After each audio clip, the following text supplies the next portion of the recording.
Hello? Hello? I should be here now? Hello? Hi.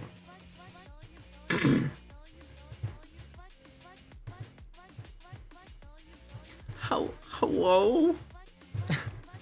Hi, NC. Hi, Rizdiski. Kalan. Hi. Nice to see you for the first time. I know we've seen each other somewhere else, but I don't think we've spoken very much. Hi, Mod Pizzy. Hello, hello. Did you guys enjoy the later bat that was playing? It's like a little random artist I found the other day.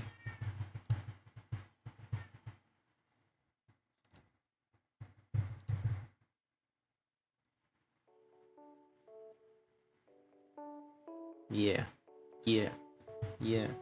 But I kind of ran out of songs for them there for a second. Yeah, I recommend, I think I found that last song that was just playing just now is right here, right?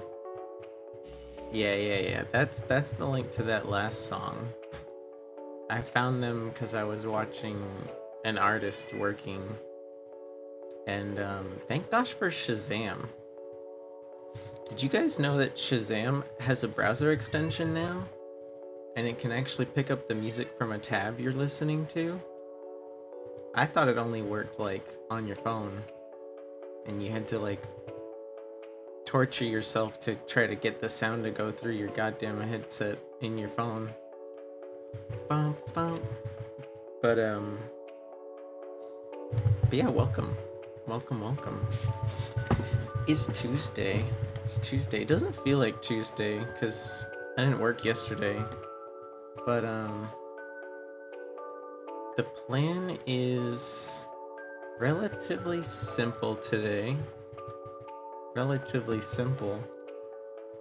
I kind of do feel a bit awkward because Tiny Bunny, which is like the visual novel we've been working on, apparently like I almost finished it last time, and even though it feels silly to only do it like a little bit, I mean that's all that's left. So we're just gonna finish that off and then we'll start something else afterwards. Okie dokie. Did you guys do anything fun over the Juneteenth weekend? Hopefully you got to like spend some time with family at least or something. You know? Well, I know Pizzy probably barely knows what I'm talking about. But maybe actually NC is you're Canadian, so you wouldn't really know about that either.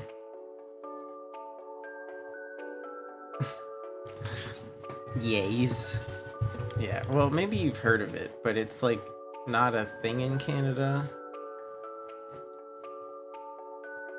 I feel like I feel like we Canadians should have kind of our own thing for that, because there is like an official day that slavery was abolished in Canada, and as unpopular as it was, it still like technically happened. So it's probably important we do something about that, you know, once in a while. July 1st is soon. Yeah, Canada Day's coming up. Canada Day's coming up. Man, the only thing I miss, it's probably one of the few things I miss about being back home. Cuz I lived near Ottawa. So I would like me and a friend would just take the bus. A lot of downtown was closed off and there'd be like live music and food all over the place. and then we'd like drive across the bridge, because you could usually get a better spot to look at the fireworks if you went across the bridge, like into Hull, right? Like across from Parliament. It was easier to find a good spot over there, even though it was further away from festivities. You, you want me to be small? Okay.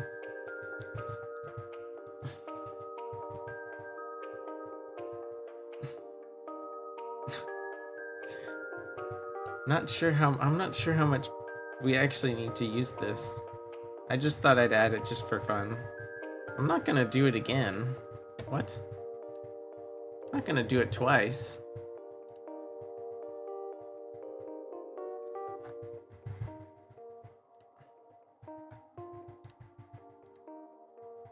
Outrageous? Well, okay, I'm not gonna. I don't worry. I refunded the points on one of them. Um. But yeah, I mean, I don't know if I'd say Ottawa's Pog, but like, if we're talking July 1st, it's the place to be.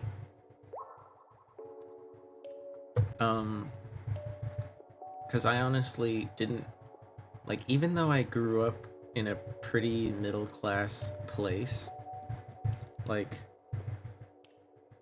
my parents didn't really like let us like, spend money because they grew up poor, so they didn't want us to like learn to like disrespect money.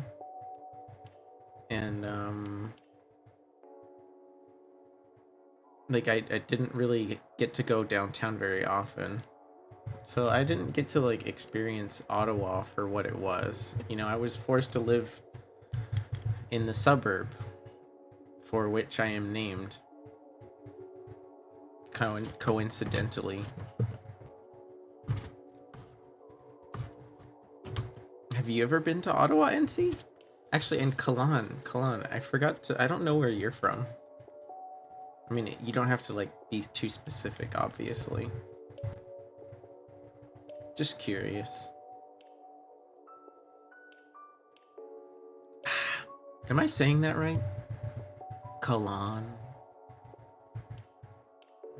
Someone was peeing in the woods behind Parliament? Like when you went to go visit there? There aren't too many trees next to the Parliament buildings.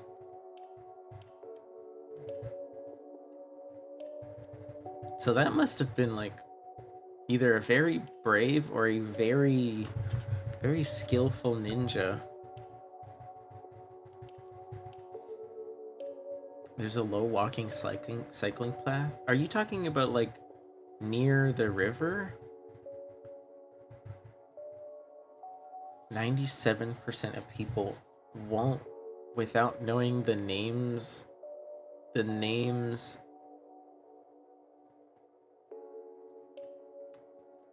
You put the apostrophe on the wrong side of that S. Ugh. I'm just kidding.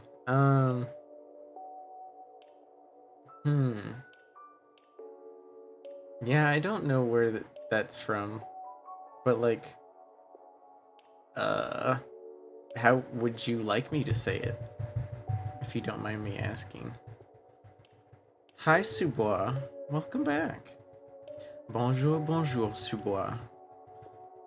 Tu es de retour. Kala? Kala? Kala?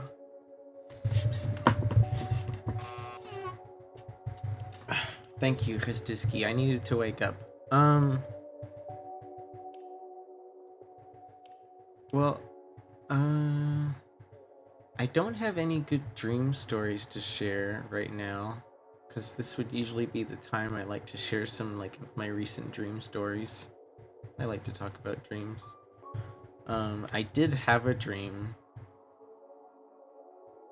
2 mornings ago, but I can't talk about that on Twitch. The origin is Mongolian, so the k is phlegmy. Oh, it's like Khalan. Halan. Hmm? Yeah? Is that close enough?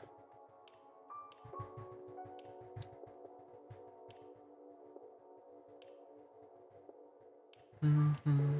French skills paying off? Yeah, I can roll my R's and shit. I also took a semester of German in college, and I mean, these aren't, I'm not bragging. I'm just saying, like, I know how to move my tongue around my mouth in lots of ways.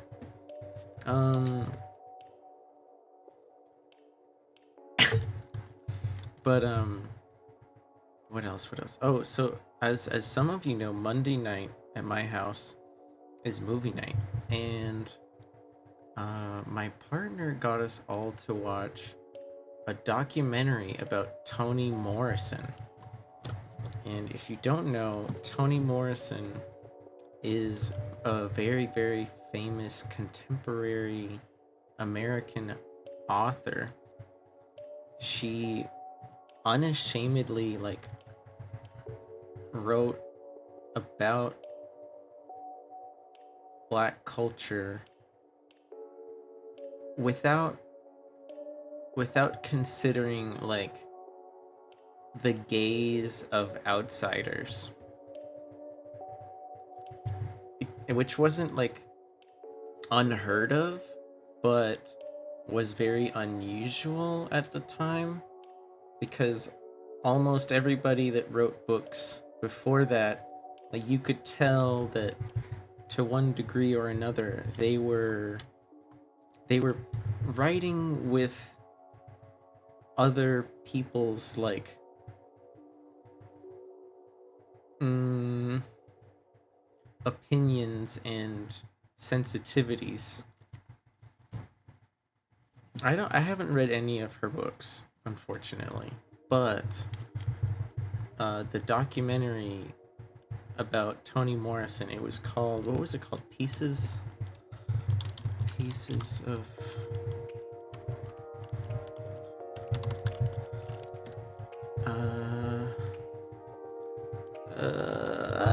why didn't I write this down? The Pieces I Am. Highly recommend it. I highly recommend it if you get a chance. The Pieces I Am, Toni Morrison. I think she died recently, like right before it was made. Fuck yeah, custom sip emote time?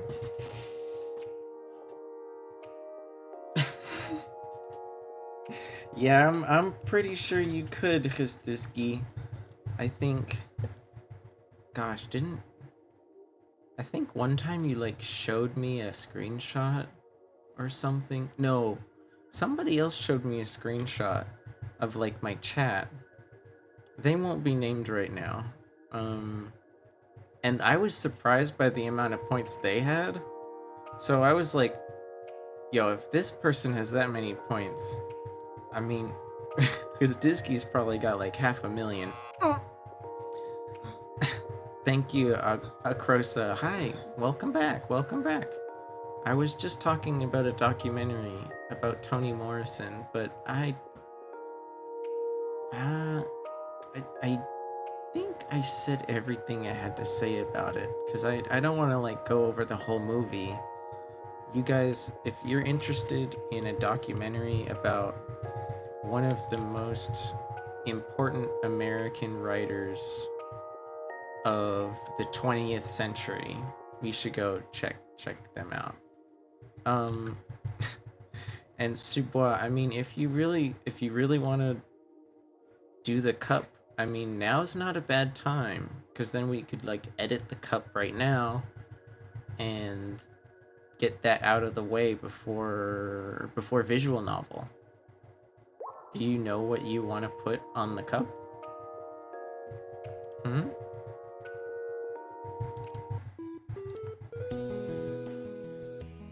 No? Okay, well, I don't recommend redeeming it unless you know what you want. Because I won't, like... if you like redeem it now, I'm not gonna hold your place in line. Like, I'm just gonna reject it. You know?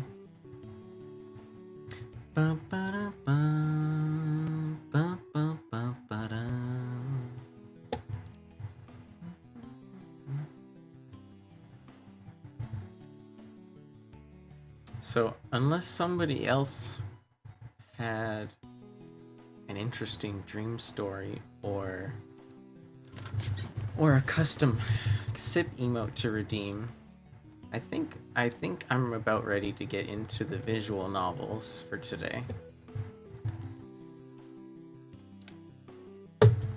How's that sound?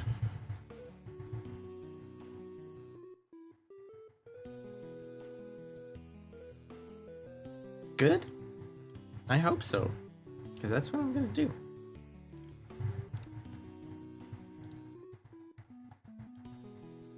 Alright.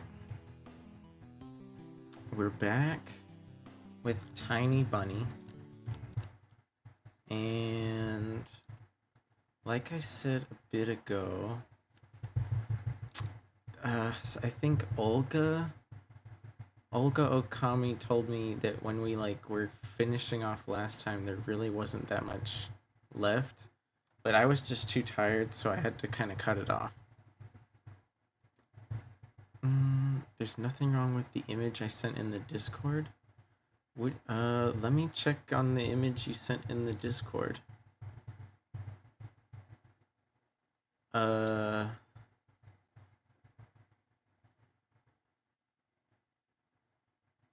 did you send a screenshot of the stream in the Discord? Like, huh? Why would you do that?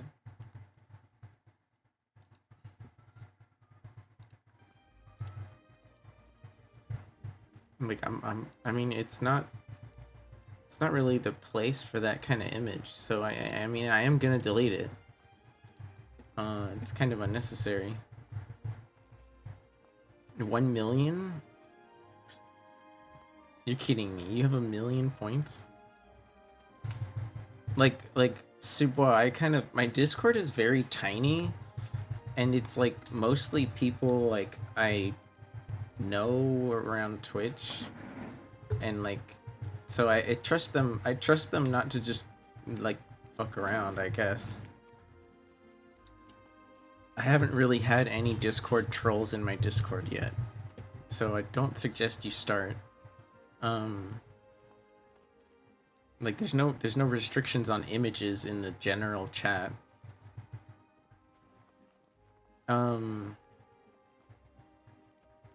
I just don't see the point in like screenshotting the stream and copy pasting it there. Like, what was the point? What was the idea? You know?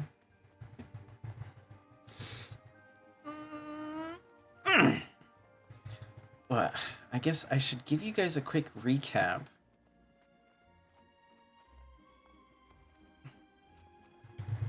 Twitch says he has 1 million points? Huh? Is that even... Oh, well, I already deleted it. Is that even... Huh? Well, he didn't say anything about it. How do you have that many points? Are you like... Is Twitch broken? I don't even know if that's possible on my channel. Do you have 1 million points, Rizdiski? Hi, Olga. Здравствуйте.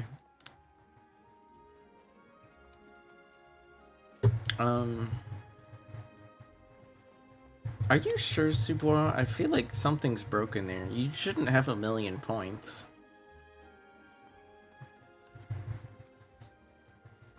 Yeah, like Olga. That's why we're a little confused, because like I don't think... Oh, thank you for the shout out to Olga. Yeah, Olga's a chill, casual streamer that likes to play games with lots of information. And she's super nice. You should go check her out. Let me give you guys a quick recap Oops. Um. So, from what I remember, Anton maybe Photoshop or code edit of page. I don't know.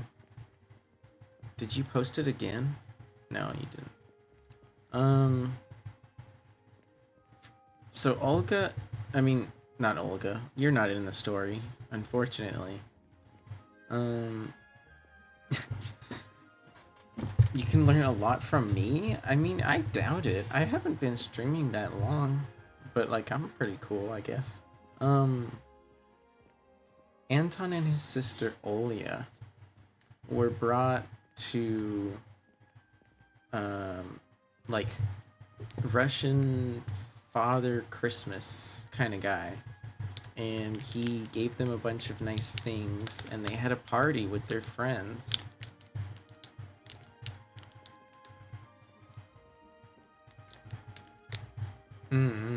I see, I see. I wish I had enough to talk about to just like ramble on forever, but I kind of feel weird if I talk too long about one thing.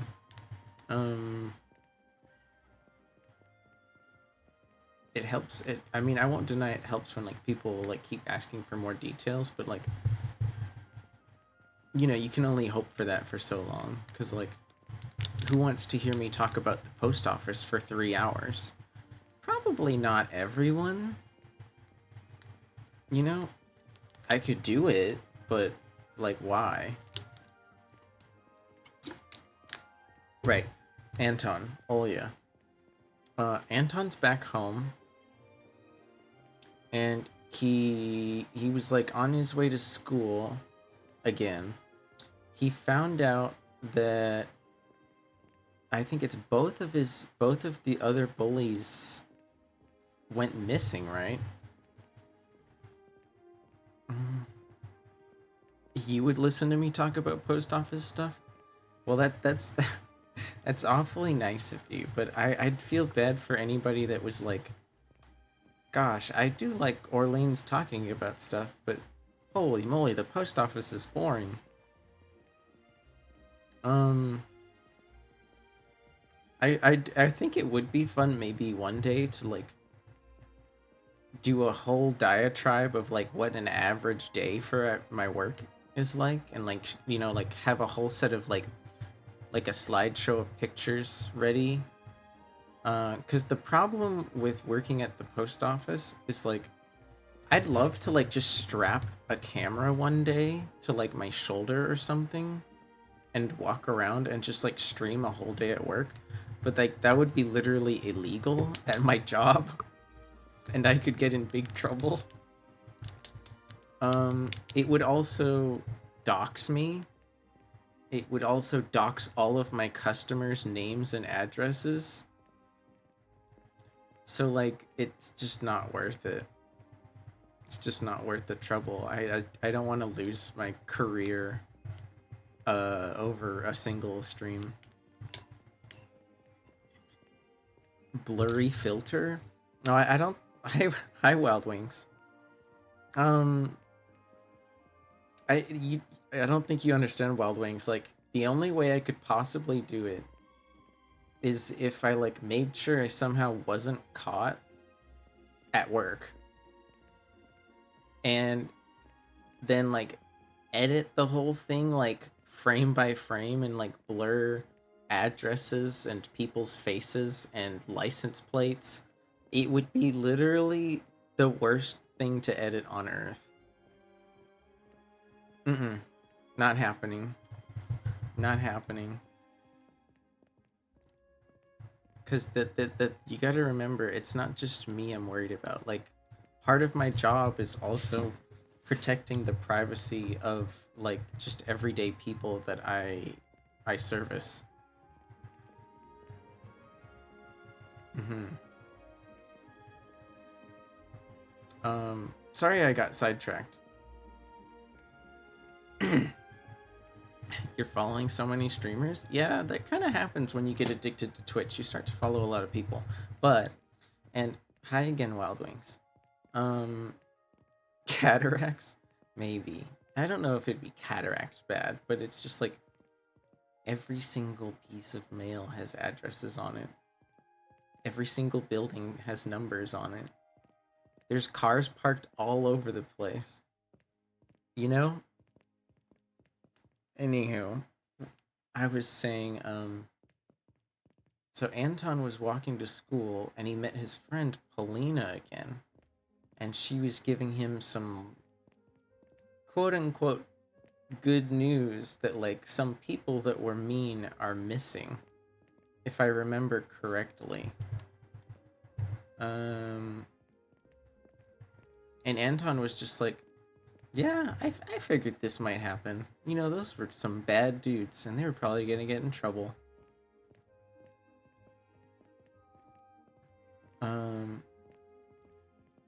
Anton was happy because he felt like all the fun and joy of hanging out with his friends in the magical place, and now the girl he had a crush on, like, turns out wasn't interested in like that other guy that's probably missing, because the bully was like interested in her, right?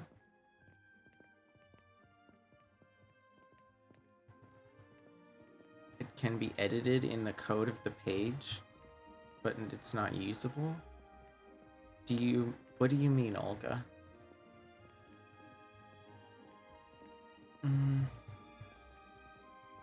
And then when they got near the school, he was like, you know, still a million channel points. Yeah, I mean, I I doubt Subois. I doubt Subois is like trying to like impress me with his channel points. He's probably just confused.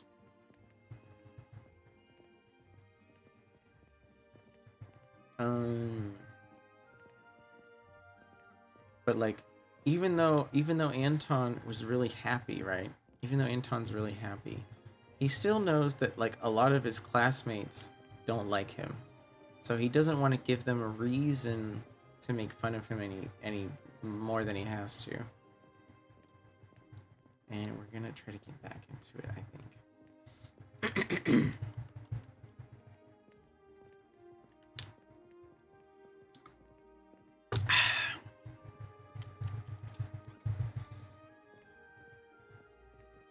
But even as Anton tried to let go, Paulina didn't care, and she gripped his hands even harder when they opened the door to get into class. And she was right. Now that the mean girl Katya and the heartless bully Ramka and the sneering Biasha were gone, it was like the class was free of their parasitic influence and somehow became kinder and friendlier. He didn't get overflowing looks of hatred anymore, and there was nobody to spit balls of chewed up paper at him through the empty shells of ballpoint pens. He was lonely sitting at his desk, but wasn't surprised at all when Polina joined him. She was so charming that he would call her his muse.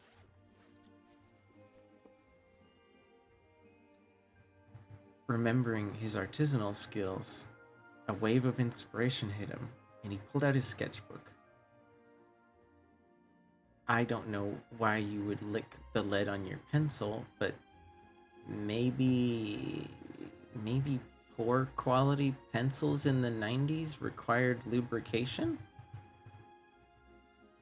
It looks like he's trying to draw Paulina. So, knowing that he's an artist, she gave him a good model to work off of. No worries, Paulina. I'm going to be professional. He works really fast. Or, it's a visual novel, so things are just gonna happen. That sort of flourish. Do you draw, Halan?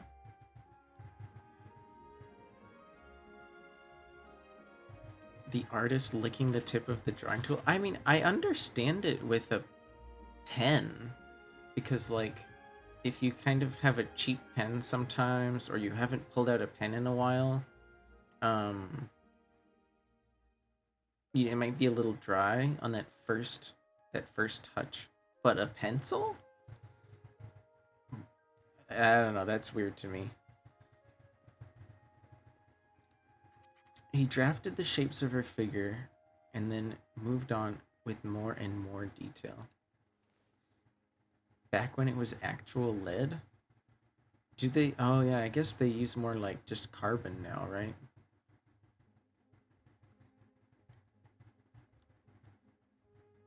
He wants that little doping? Yeah, no, I am old enough to remember lead pencils and how you were always told, like, not to mess around with, like, don't eat the pencil. As stupid as that sounds, you really actually have to tell children not to eat pencils.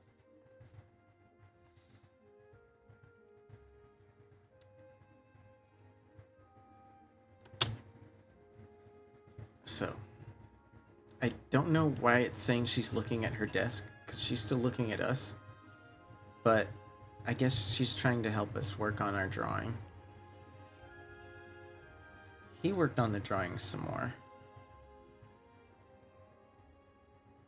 It was the first time he was able to grasp somebody's proportions so precisely. Probably because he hadn't had too many people to draw this close before. Paulina? Yes, Antoshka? She froze, afraid of disrupting his work with the wrong move and dispelling the magic of the drawing moment. Rats in the mob? What? What are you talking about, Wild Wings? Is this like a non sequitur that I'm unaware of?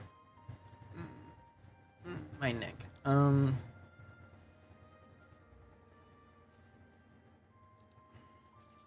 No, you've been watching The Sopranos again? Oh wow. I'm sorry to say I've only seen a few episodes.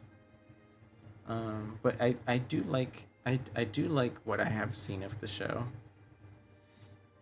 Anton asks her to lean a bit, probably to match his like drawing a bit more. Raising any child or animal is like that's like 90% of what you do. Yeah. Yeah, I've had to like I've been a camp counselor. I've had to take care of like my friends' siblings sometimes. You really it's no joke. You really can't like look away for more than a few minutes. Cuz they might be chilling or they might be like eating some random junk. You don't think you're ever going to draw much realism? Well, I mean, there's nothing wrong with drawing realism. You just need to practice. Did you wait, Halan? Did you know people that dared each other to eat stuff? Cause that wasn't a thing where I grew up.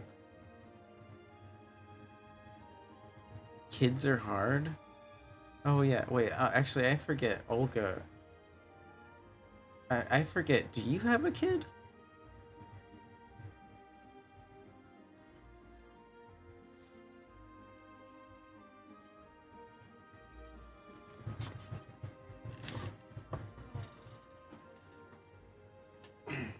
Just in general? No, your older sister. Oh, and like I'm guessing you've had to help her out sometimes. Auntie Olga coming to the rescue.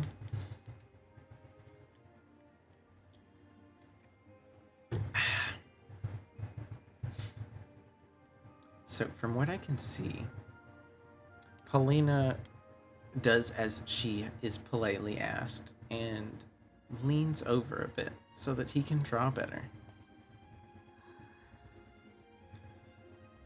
I guess she's anxious, so she loosens her collar. I don't know why she's doing that. You can get your old USB and post the art in the Discord. Um, I mean, yeah, if you want to share some art to the art channel, like, go ahead. I mean, um, my my Discord is a place for adults. So like, as long as it's not like something hateful, I mean, you can probably post any art there that you want. Um, I'm sure. I mean, don't like spam. Nobody likes spam, but like, a piece here and there is fine. Anton admits that he's always wanted to draw Paulina, and their eyes met when he said this. Then he turned away to draw some more, but Paulina's distracting him. Oh, Anton. Furiously, he kept drawing to avoid the magic of the moment fading and his sudden artistic skills from going away. I do enjoy the food spam, but I'm sure you know what I meant, Wild Wings. People are setting off fireworks? Kristizki, like, what's up with your neighborhood and fireworks? Huh, like, is it just like something people do for birthdays or some shit? Mm. Do- dogs require actually like a surprising amount of attention, but they are easier than kids. Thank you, Kristizki. I'm not. Why are you zapping me? I didn't do anything.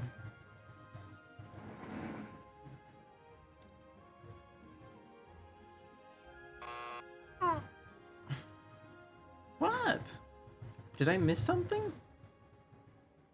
I don't think I missed anything. You're just being mean. You're just being mean. Um.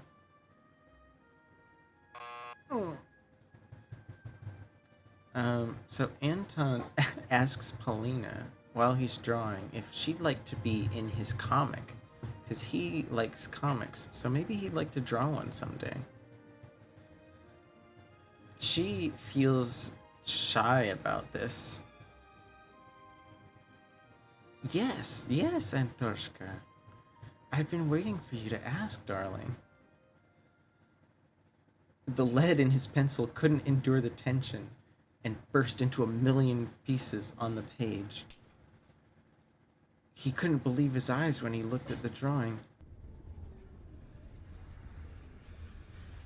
He was looking at a terrible daub, in the place where her face was just a second ago.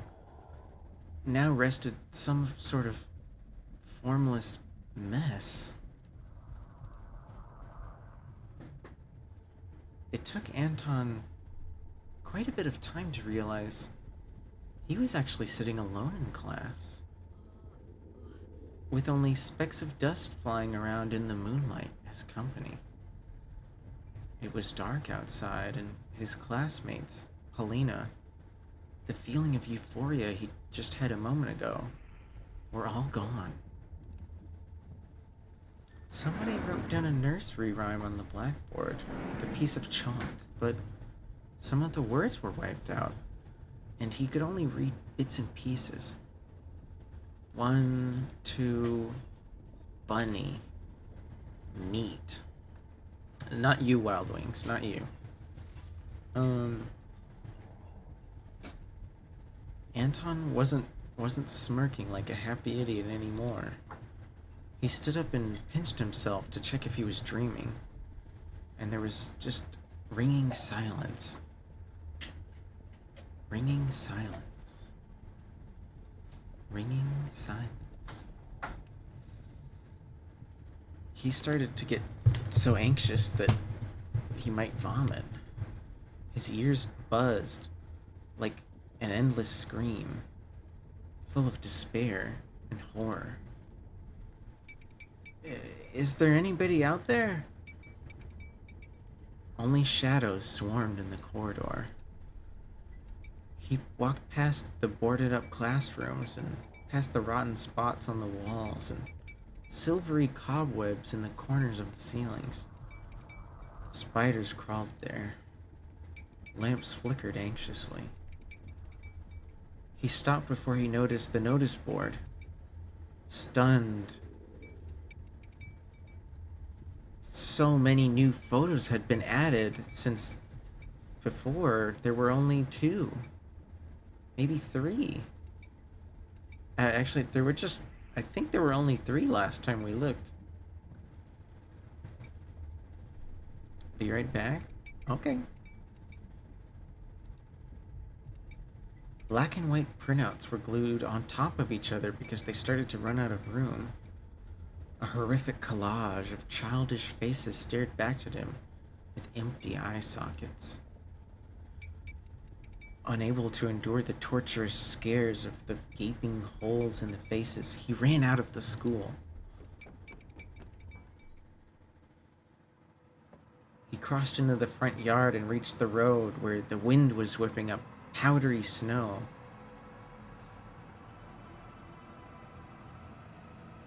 There was no people anywhere, no cars, not even the birds were making a sound. Low clouds, probably some kind of fog, were at chimney height. Windows looked like they were painted over with ink. Photos of missing people enveloped lampposts and fences like paper skin. Mostly children, but a few adults were posted as well. It felt like all the people that once lived in the village were now just black and white ghosts in the photos. Welcome back. Anton dragged his feet towards and along a dead-end street. Some houses had their windows smashed. The wind made itself at home there, wandering the rooms of empty homes.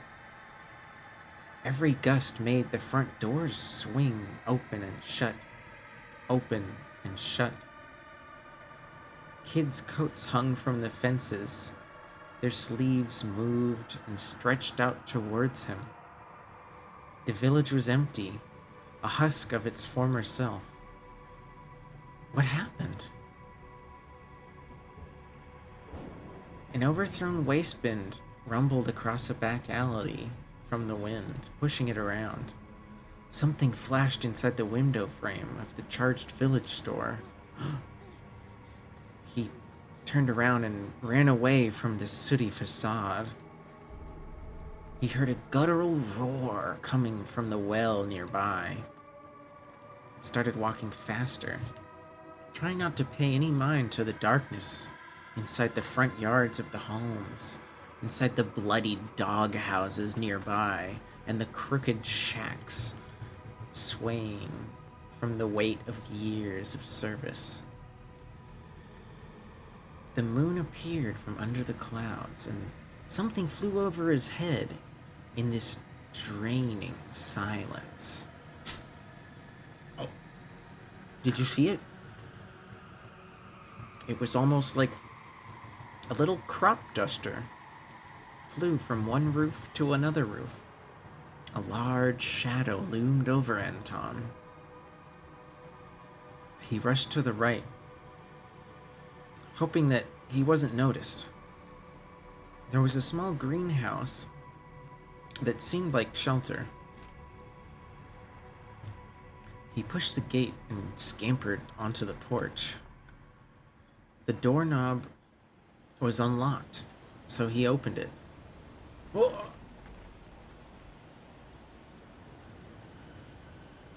A wheelchair just rolled out of the house, almost hitting him, and tumbled down the stairs, clanging. He followed the chair with wide eyes, but then turned his eyes to the house again. The corridor was obscured by the dark. There were empty frames on the walls and glass shards on the floor. That wheelchair tiptoed? How did it do that? Hi, Grey Moth. Can I get a shout out for Grey Moth, please?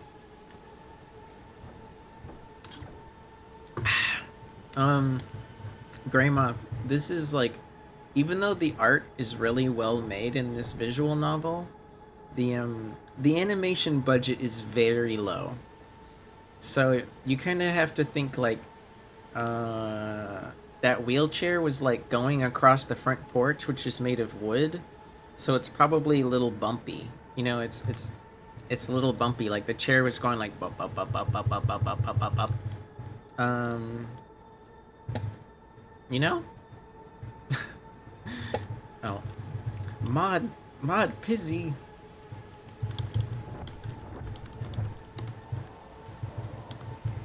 Anywho, yeah. So that's my friend Grey Moth. He's a really chill moth from out east. He likes to play all sorts of games, and his sense of humor is undoubtedly in probably like the top 10 that I know. Probably the top 10. Top 10 senses of humor that I know of.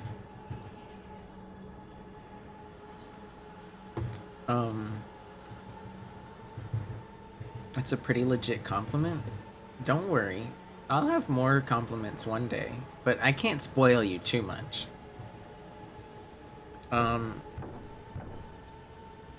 If any of you have seen Grey Moth before and you're feeling a little generous, I know Grey Moth is looking for some help right now because they're going through a tough situation. But obviously, make sure you take care of yourself first. Only support streamers if you're comfortable.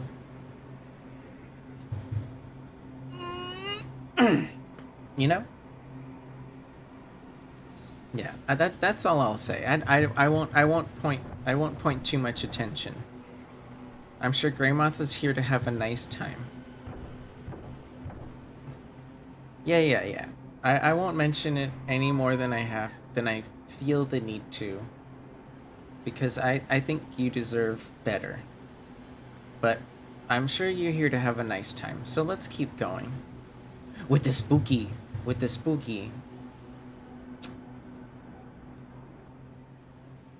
Anton yelled into the house.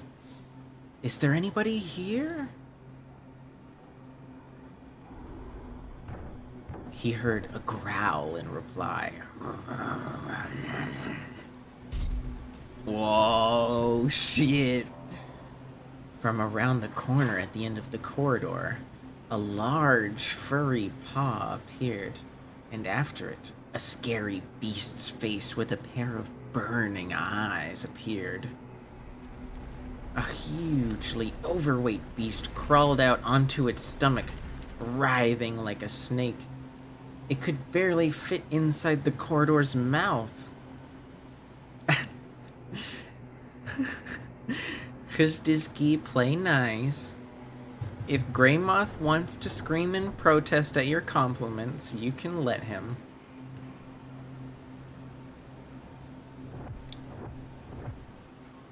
It squeezed forward, clawing at the floorboards to move. Its maw clanged like a bear trap, inches away from his face. But the beast was stuck. It banged its paws on the walls, spitting saliva in every direction. Anton turned around and decided he needed to get the hell out of this nightmare. But a hunchback owl, bigger than an average person, landed on the front gate and stood in his way. Its beak kept clicking.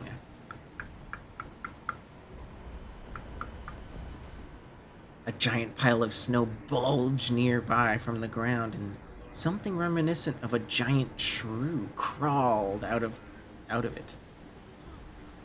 Anton fell to his knees, almost praying to them. A figure draped in a dirty fox scalp crawled out of a dark hole nearby, smiling with all of its teeth.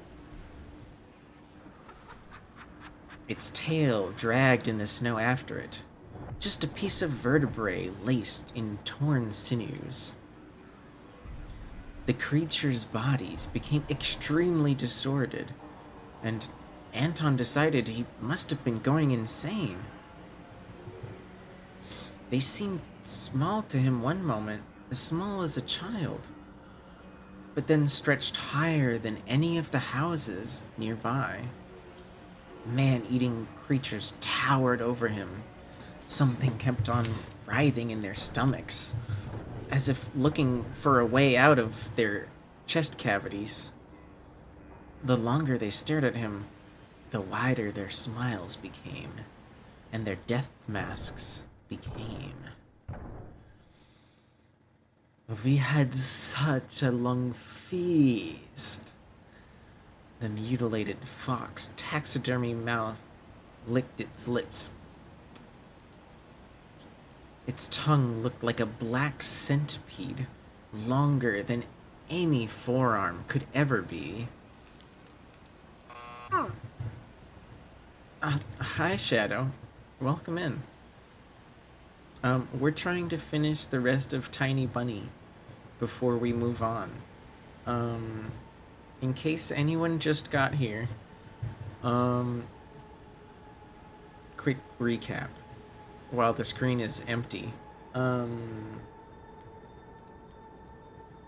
So last time everything looked hunky-dory and smiles galore, but when Anton woke up the day after his pleasant dreams of Christmas and candy, he went to school.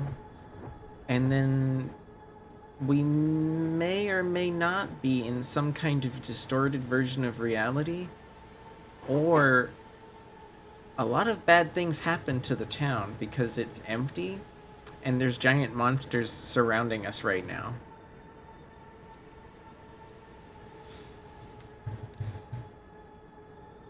The nasty insect that was the giant fox's tongue ran between the sharp teeth and dropped back into the bottomless pit that was its maw that could swallow the whole world if it tried.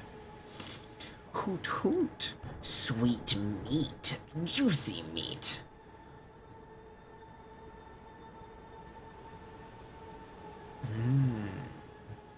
We devour it, we won't stop. Bah ha ha ha ha. There was nothing human about his friend's speech now.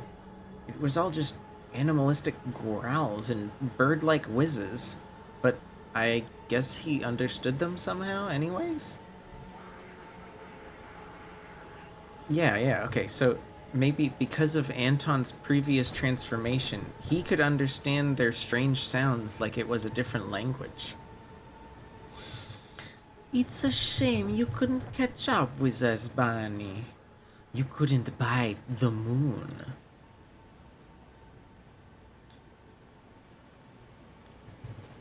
Anton, maybe coming to terms with things, his animalistic behavior surging, says back to them, "You stole my food, traitors!" You refuse to eat your family, remember, Antoshka. But... Hoot hoot, pathetic meat, worthless meat. You are absolutely useless, brother. You make me sick. Shame, shame. An indescribable horror gripped Anton when the laughing beasts held their clawed paws towards him. And then, suddenly, the thing that pretended to be the fox, Elisa, started barking loudly. I will not bark for you. Fools! It's his time to bring the treats. Good. For nothing. Hoot hoot, let him fulfill his mission. We'll be waiting for some meat for you tomorrow night, Antoshka. Or else. Or else. Or else. Or else. Or else we'll eat your entire family, Toshka. The monsters formed a circle around him and started dancing. Anton screamed, "Ah!" The huge eyes and fangs and claws flashed all over, turning into a blurry string of colorful spots and smudges all over the place. 1, 2, time to play with you. 3, 4, 5, the owl will arrive. 6 on end, the wolf's gray fur will stand. 7, 8, stomp your hooves in wait, a fox face. Elisa's protruded from the fuzzy lights that the beastly carcasses had turned into. For the fox and for the bear, Bunny tasty meals prepare. Anton desperately cried his cry and rumbled back across the streets of the desolate village. I will prepare. The circle broke up instantly, and Anton ran for his life. He felt like he was running into a snare trap. His head was a splitting headache, and the ugly images still danced inside, colliding, falling over, getting up and dancing again in his imagination. 1, 2. They flapped their wings, poked his face, and their salivating maws. 3, 4, 5. They howled and jumped around Anton. His eardrums were ready to pop from stress. Either the screams or the internal pressure that was fracturing his skull from within. 6. His winter hat was obscuring his vision, and it seemed like the whole sky started tilting, like a roof about to collapse. 7, 8. Snow crumbled like plaster from the sky. He kept running through the empty streets and the icy world of his new hometown, chased by the beasts. But when he turned around, no one was there. He shut his eyes and hopped away from the ritual dance that went on inside his flared-up mind. His ears were squeezed with his palms to try to suppress the noise, but it was no good. He just wanted to stop his headache from going too far.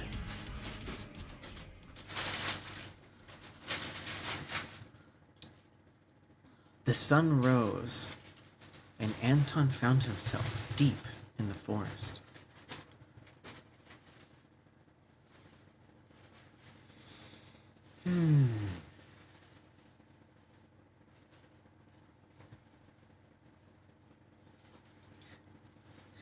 Well, so that was the end of episode 4. And unfortunately for all of us, hi Rizdiski. Unfortunately for all of us, that's all the tiny bunny that exists for now. Episode 5 is scheduled for release in the future. I don't know when, to be honest. I'm kind of hoping, I don't know, Olga, do you happen to remember, like, in between 3 and 4, like, was there also, like, a long stretch?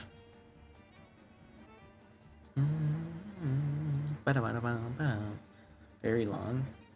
Like, I wonder if there's, like, a way to do a recap when the new episode comes out?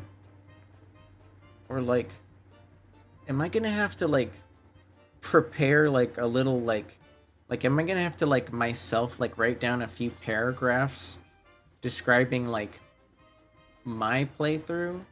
You think I'm probably gonna have to do that, huh?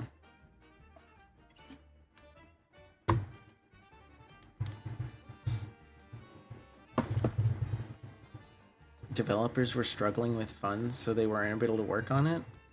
Well, I can understand because they're, if I'm not mistaken, they're in Russia, right? Correct? Yeah. So, as we all know, lots of artists, lots of artists that have an international audience in Russia, um, have had a lot of trouble. So I can understand the difficulty.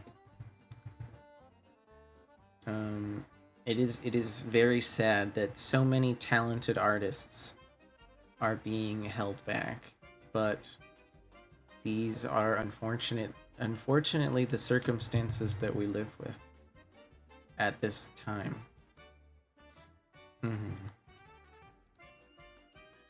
So let me close this up.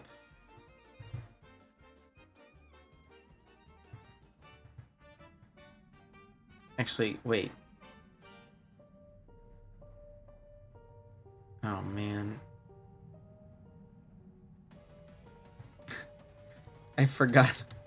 I forgot to save before it ended. Oh well.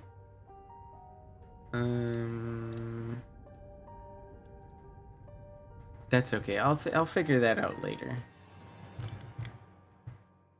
You think it would like save automatically when you finish an episode, but no. No. Let me open up our next activity. Our next activity.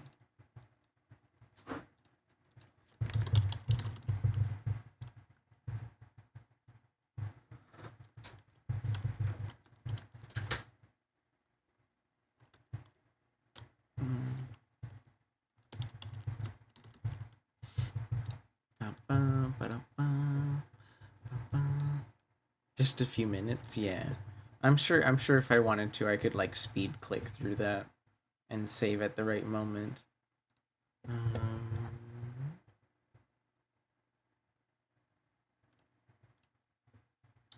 Okay.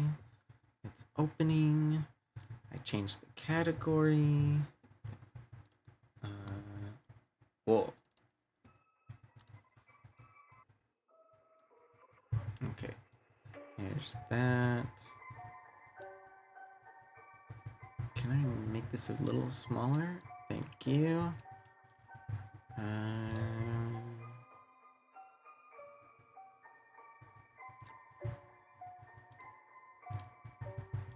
Game capture.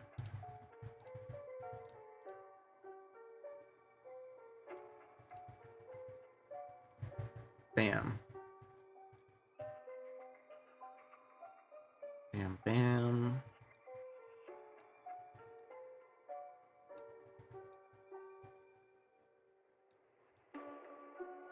Maybe I can just make it a little bit. There we go. Perfect, perfect, perfect. Make sure the sound is being captured. Let me turn down the sound just in case it explodes our brains. Okay. I don't know how loud this is gonna be, but we're gonna do our best.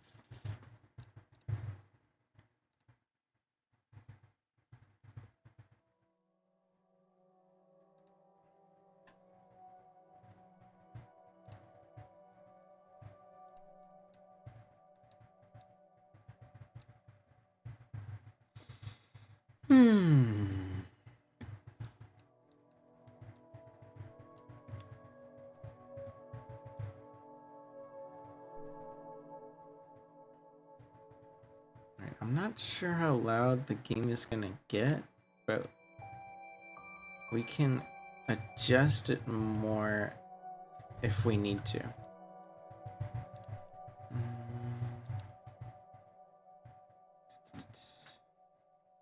I don't know blip volume. I don't know what that means. Oh, don't want to change that.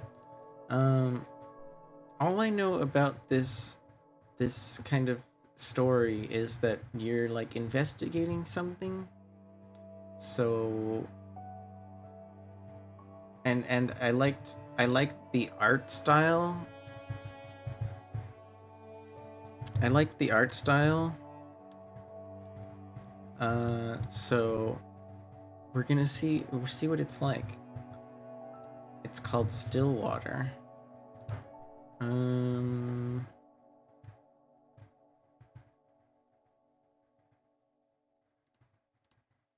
don't want screen shake, no.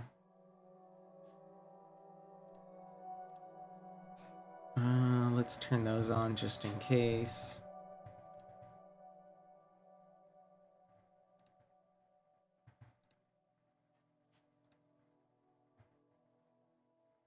This one says dyslexic, so maybe that will help anyone that's dyslexic. They're dyslexic. Okay, let's go. This is a work of fiction. Their resemblance to any real assholes is purely coincidental. The game contains depictions of horror, mature themes, violence, and fuck. Viewer discretion is advised.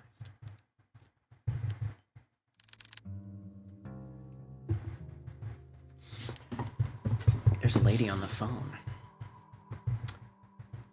She seems to be a caretaker for the house. And my stream said the same thing when open. Yeah, it's because Twitch has this new thing that like lets you like tag mature stuff. I think they're hoping cuz okay, so you guys know that like people can set their streams to be 18 and over only, like from the get-go. So like the first time you go to a channel, and only the first time, it like warns you. We've all seen that children don't care about that, and they just click things. My guess is they're hoping that if you have to click it every single time, it'll make it more obvious. Yeah, like, fair warning, guys. I sometimes talk about mature things. What, like, I'm also LGBT, and I'm okay with people talking about that as long as they're not being like too ridiculous. Like, I do have some limits. It also depends on the stream. Like, when I'm playing Valorant with my friends, yeah, I don't care if people want to get crazy. But, like, say, when we were reading Tiny Bunny, like, a few streams ago, Tiny Bunny isn't really the place for people to talk about, you know, frauding. It's just not the right time. I don't care if you want to talk about that, but, like, there's a time and a place, you know?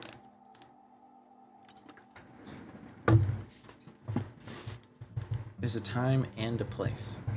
So, I wonder if the people are going to talk, because I didn't see an option to stop them from talking.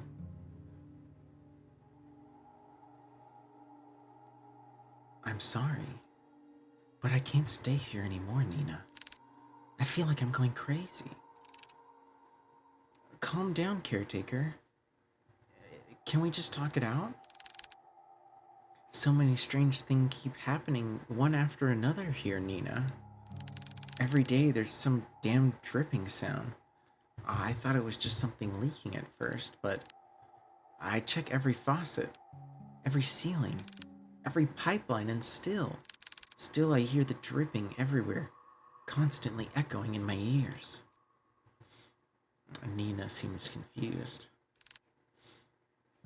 Oh, But the water. I find random pools of water appearing in the house out of nowhere, just like the dripping. But it's at night. It's at night when it comes. I don't know if I'm paranoid, Nina, but I swear I could hear footsteps walking along the hallways and walking on the pools of water. They walk and they walk upstairs and downstairs and upstairs and downstairs and upstairs and downstairs and upstairs and downstairs and upstairs and downstairs and upstairs and downstairs and upstairs and downstairs. And it goes on and on and on and on like that. But somehow, it does come to an end eventually. And it ends right in front of your grandfather's room, Nina. I know that this is a lot to hear, Nina, but you have to believe me. No matter how many times I clean, it just won't end. I can't stay here any longer. I'm sorry, Nina. I'm quitting.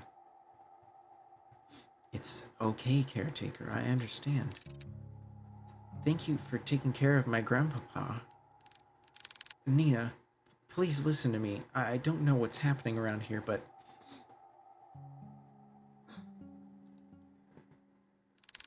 something terrible is lurking through the house. I don't know what it is, but please, as soon as you get back, take your grandfather and just leave this place.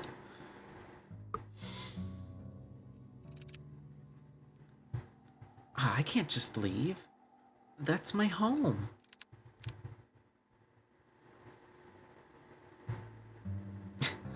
It's just you walking into the kitchen trying to eat handfuls of shredded cheese. Is it like shredded like pizza cheese, or is it only like mozzarella?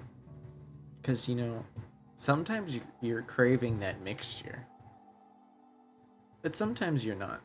Whatever's in the drawer. Oh, I'm glad you're not picky about your shredded cheese addiction.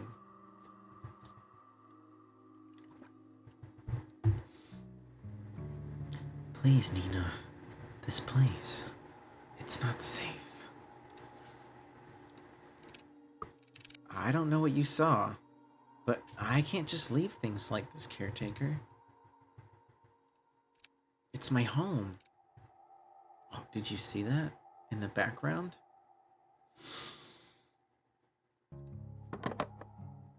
The phone hung up. Diner, 7 a.m. In the morning fog sat a man in a corner booth.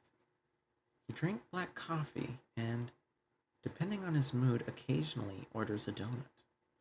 But today, it was just the coffee. Ugh. I swear I've never seen that amount of paperwork in my life. A freaking mountain's worth of it. You're a valuable member of our team, Hugo. My foot. I'm starting to believe that I was bamboozled into joining this agency. Easy solution? 911, there's an intruder in my house?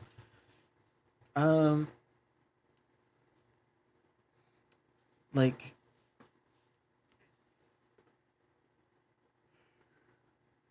Subois, as simple as that sounds, like, the caretaker isn't sure if what she's seeing is, like, real or supernatural.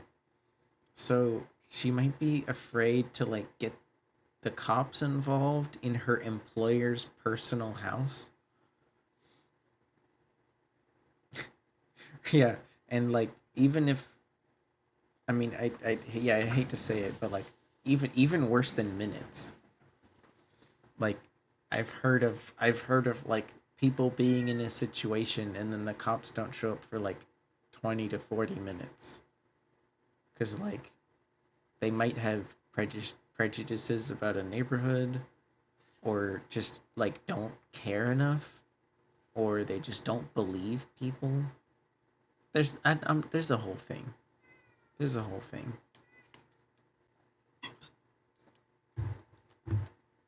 There's parts of Philadelphia where you shout fire or else nobody will help you.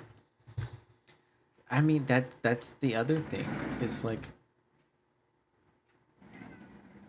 um you're you're cute for fighting about it though. As nice as bystanders want to be, um people are just afraid. They're just afraid. Like they're afraid and it's hard to get involved when you're afraid. So I believe that whenever if I'm ever in Philadelphia and I need help, I'll know to yell fire. Thank you, Grandma. Um so Hugo here seems to be working for some kind of agency and he has too much paperwork and he's not happy about it. See, he's crying. He's crying a little bit. Let's wipe his tears. Hugo Laurent, aged 30, took a good look at his cup of joe and then chugged it all in one sitting. Hugo looks trans, like an ally. I I I'm I don't want to assume anything. Maybe we'll find out. If nothing is ever specified, you're like technically, like there's nothing wrong with like imagining it because it is art and you're like allowed to interpret it as you want unless it's very specific, unless it like specifically denies your interpretation. Actually, it is a saying. I don't know. I mean, Gray Moth. Apparently, two people think it's a saying. After chugging his cup of joe, Hugo Laurent continued to grumble to himself about the last night's massive amount of grueling work at the office. Or a VT pout. Get you work out those cheek muscles and pout all you want. You're just gonna make them stronger. I really need to find a different job. Contemplating his poor life choices and regrets, Hugo looks out into the early morning mist. There was something inherently terrifying about the fog to Hugo. How it engulfs everything and nothing at the same time. And even when it disappeared, it always left a trace. Proof of its remaining. Even in a quaint little town like this, I can't even run from my fate, I guess. Ugh, he believes in fate? Blech. Looking over at his compiled clippings of newspapers that he put together, some of them from recent events, but mainly all were headlines of missing person cases. No matter how many times I see these things, it's still just as hard to look at as last time. Fixating case after case, Hugo couldn't help but remind himself that there was a reason for all of this work. An all too personal reason. Is the music loud enough, you guys? Can you hear it okay? There should be like a politely soothing saxophone, although it just became quiet. Oh, it's starting up again. There's a piano. His personal history being that seeing strange things came with a price. In the end, Hugo was the only one doing this to himself. Fun fact, the only person Khizdiski won't call cute is Sea Dog? Wait, I thought you did that because he didn't like it. So are you gonna stop doing that now? Fun fact, good night. Good night, Aria. Bonsoir. Thank you for listening.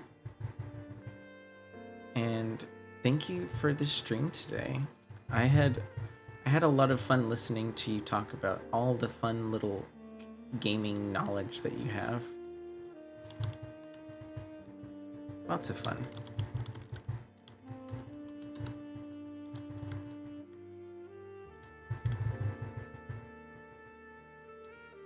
Bonne nuit, bonsoir, Aria, bonsoir.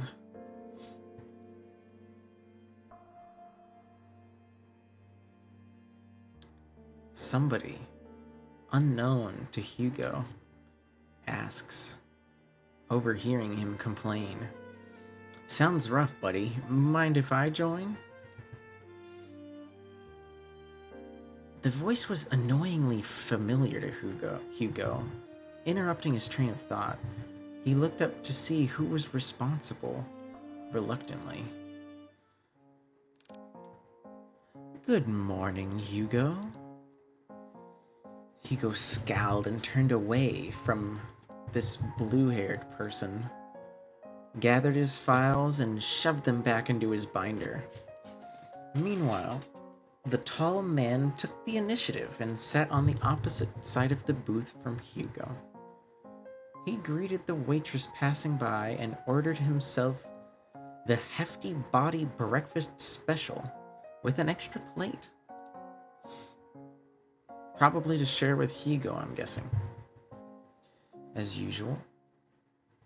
How come? How come what?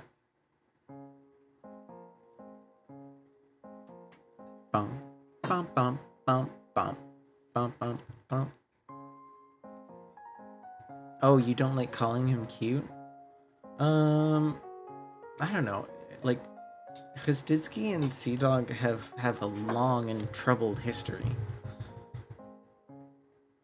There probably is like a whole paragraph of reasons why or why not.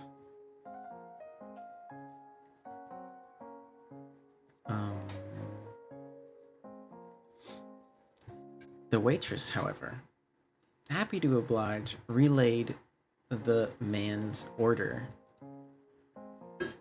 Looking back at Hugo, the tall man saw his empty cup and jumbled newspaper clippings. All the while, Hugo was trying to ignore him. "You really should eat something with that black coffee, Hugo. Not ordering any donuts today?" "I'm fine, Noah. I'm just not in the mood for food, okay? Not even a little, Hugo." A momentary silence between them before Noah struck back. "Well, too bad for you, Hugo. I ordered a large breakfast for the both of us." The both of us? As if the world could grace Noah with an even more perfect punchline, the food arrived on cue.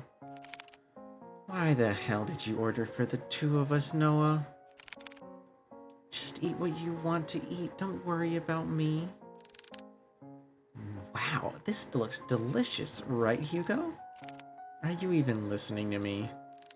Come on, we both know that if you don't eat now, who knows when you will. And I'm not about to let you faint again. So, open wide." Who talks like that to a colleague? Noah De Leon, aged 27, a natural-born charmer, just as equally persuasive as he is threatening. Looking pensively, Hugo finally gave in and started to eat generous spoonfuls without any further complaints. "It's good. Right? Good food always helps cheer you up." "What? Decaf? Hey!" "Decaf, hi! Decaf raid. Yo, what's up, homie?" Bam. Hi. Hi, Khzdizki. Hi, Decaf. How was Rain World? Did you get I know you said you've played it before, but it was one of your favorite games. How did it go?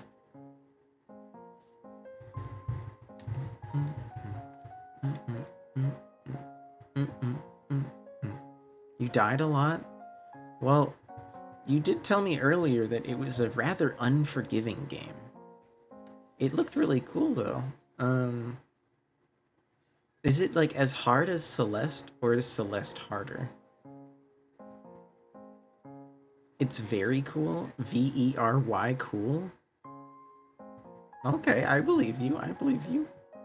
Like, I saw you playing it. It did look cool. It doesn't seem like my kind of game, but you never know. You never know. I just feel like it looks like maybe the kind of game I would have trouble like paying attention to chat, because like I'm really bad at games like Hollow Knight. You know, those kind of games? Like, I'm really bad at those games. So Decaf and Raiders. I regret to inform you that you missed the end of Tiny Bunny.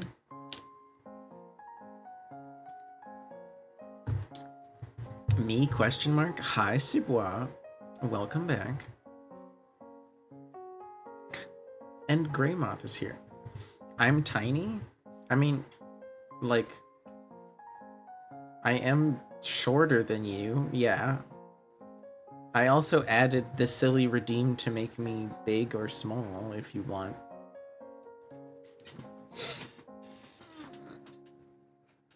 But yeah. Thanks for the raid. I guess,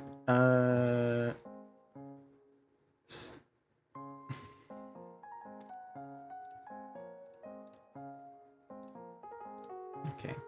I refunded one of those because I'm not getting smaller than this. Damn. You know what? It's funny. People tried to do that earlier, and I was like, no, like, this is as small as I'm getting. Tough cookies. Okay. Sorry for anyone that was, like, really invested in this breakfast.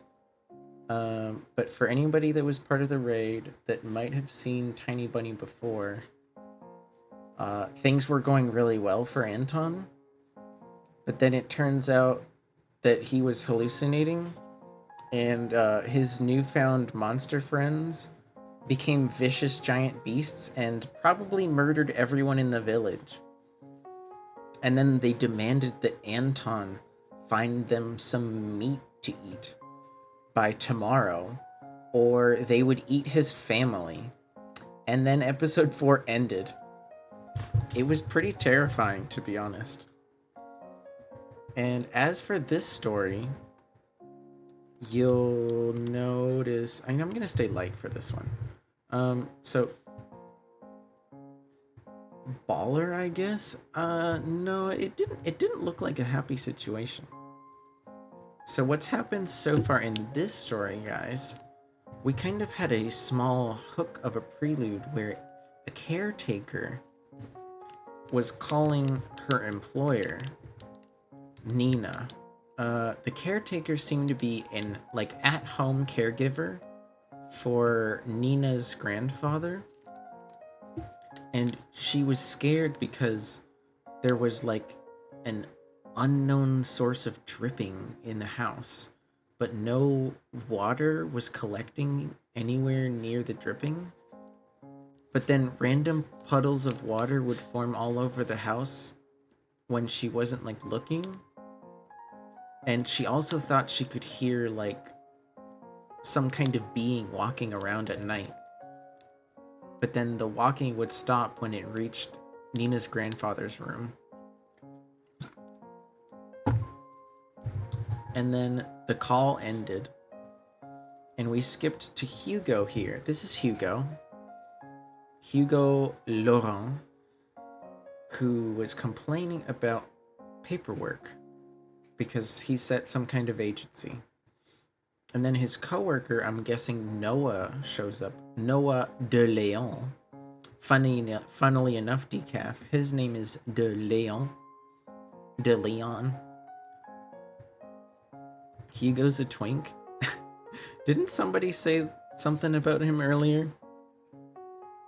We don't know what Hugo is. Not yet, anyways. Noah has been labeled a tall, charming, but dangerous man. Hugo had some coffee, and Noah just bought him breakfast. And they're eating breakfast together.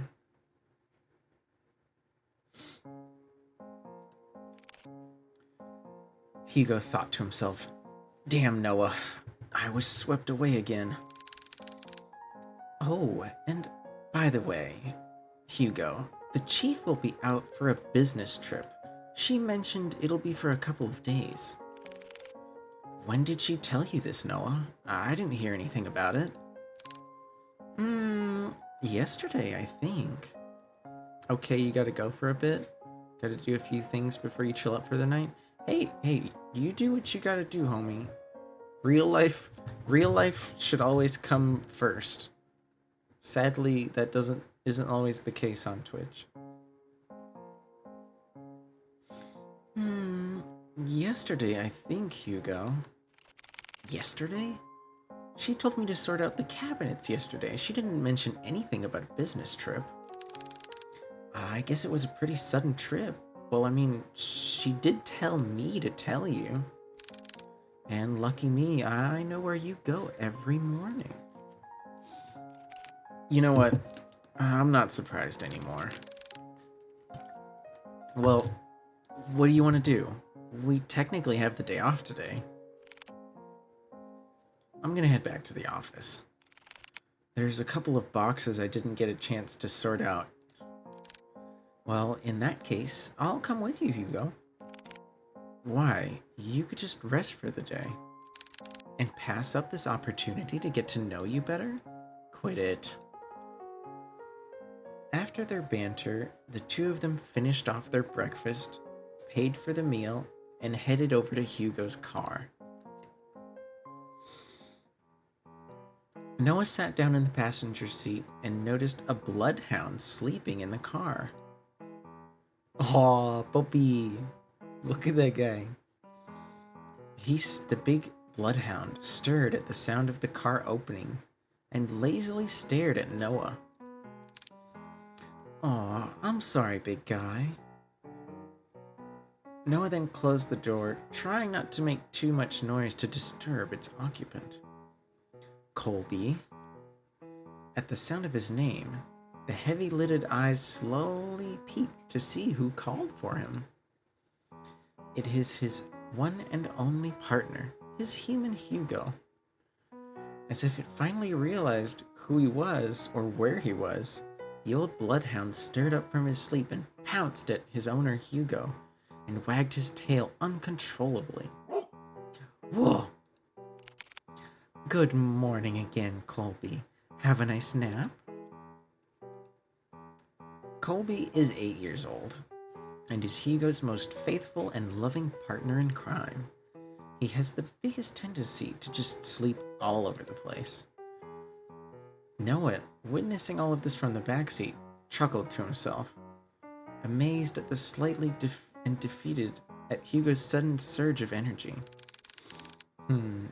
Doesn't matter how many times I try. When it comes to boosting up Hugo's mood, nobody can beat Colby. 50 minutes later than breakfast, they arrive at the office. The space was the same as Hugo had left it. A decently organized mess. To Hugo's credit, though, the amount of boxes he painstakingly went through, he believed he did a fair job the other day. But it still could have been better. Wow, you really outdid yourself, Hugo. It looks less crowded. Shut it, will you, Noah? I said I was gonna get to it.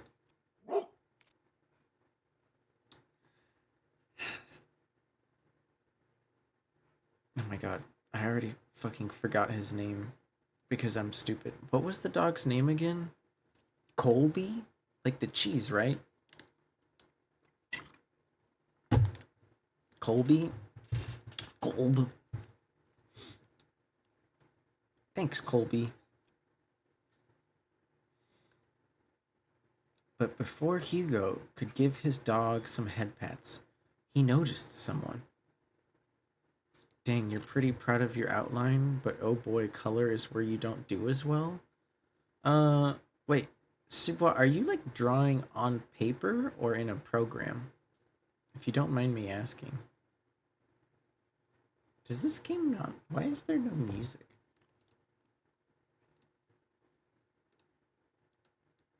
I mean, I guess sometimes it's just quiet. Program?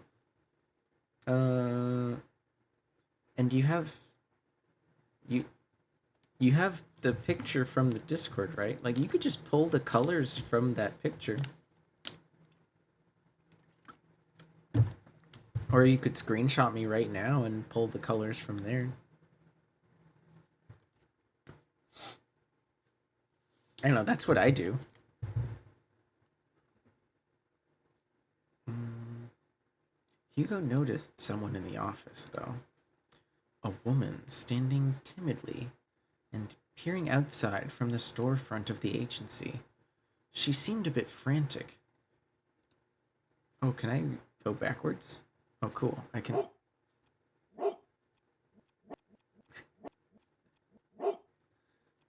You might do that. Go ahead. Go ahead. Just make sure to get my good side, okay? Um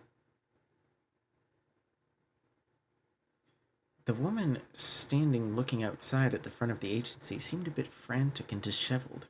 She was wearing ill-fitting clothes and was distressed about something. When she finally made eye contact with Hugo, she rushed into the room.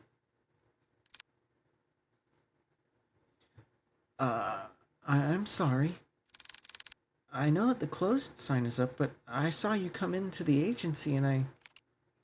Are you alright, miss? I need your help. My grandfather, he. It's okay. We'll hear what you have to say. So please, take a seat. Gesturing to one of the empty chairs, the woman hesitating before sighing in relief and sitting down. Can you start off by telling us your name, miss? I'm sorry for earlier. My name is Nina Mortimer. I need help watching over my grandfather tonight. Watching over your grandfather? Yes. I'm sorry, Mrs. Mortimer, but I don't quite understand. Is he in danger? I'm afraid he is. Mrs. Mortimer, if that's the case, wouldn't contacting the police be better? No! I've tried requesting their help, but they all gave me the same answer. There's nothing they can do about it. If only I knew who Louis was. Louis? Nina fidgeted at the name and looked to the side before reaching into her bag for an antique letter.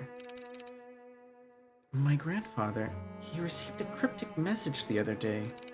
It didn't come with an address or the name of the sender.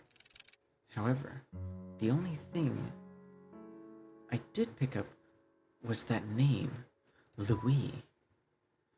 She handed Hugo the letter, and he noticed that her hand was shaking. Whatever was in this note must be shaking her really bad. Delicately, because the letter is ancient, Hugo removed the contents and unfolded them. At first glance, it looked like any other message. A person named Louis asking the other, Henri, to come meet him by the lake at midnight, needing to share something important with him. However, what's eerily striking about the letter is not the message itself. Rather, at the bottom of the page, a sentence far more disturbing is written. I am coming for you, Henri. Were there any other letters like this, Nina? Yes, a few of them. I thought it was a sick joke at first, but this one, this one was different.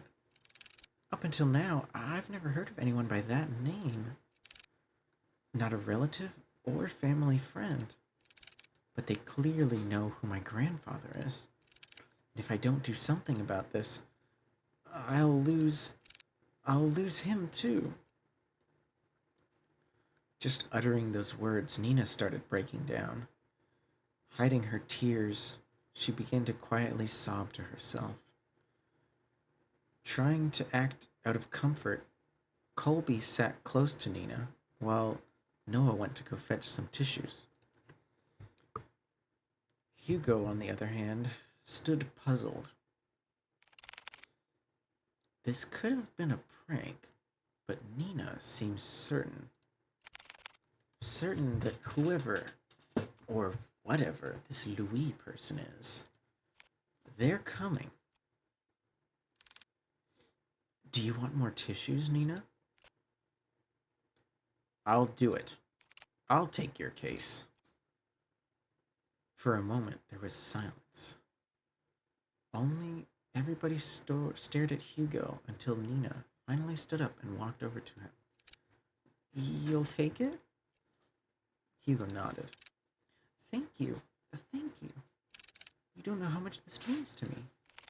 We're glad to help, Ms. Nina. Nina's fine. Well, Nina, we'll do our best. Nina smiled slightly at Hugo before reaching into her bag once more, taking out a note.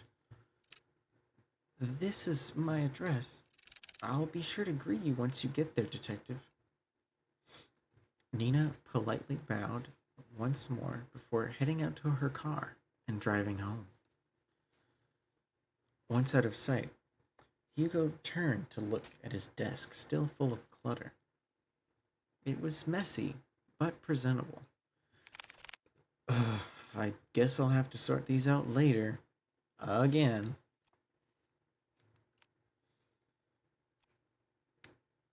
Oh god, this would be much later. Because that was like in the morning. This is like 8 hours. This is like a little over 8 hours later, I think.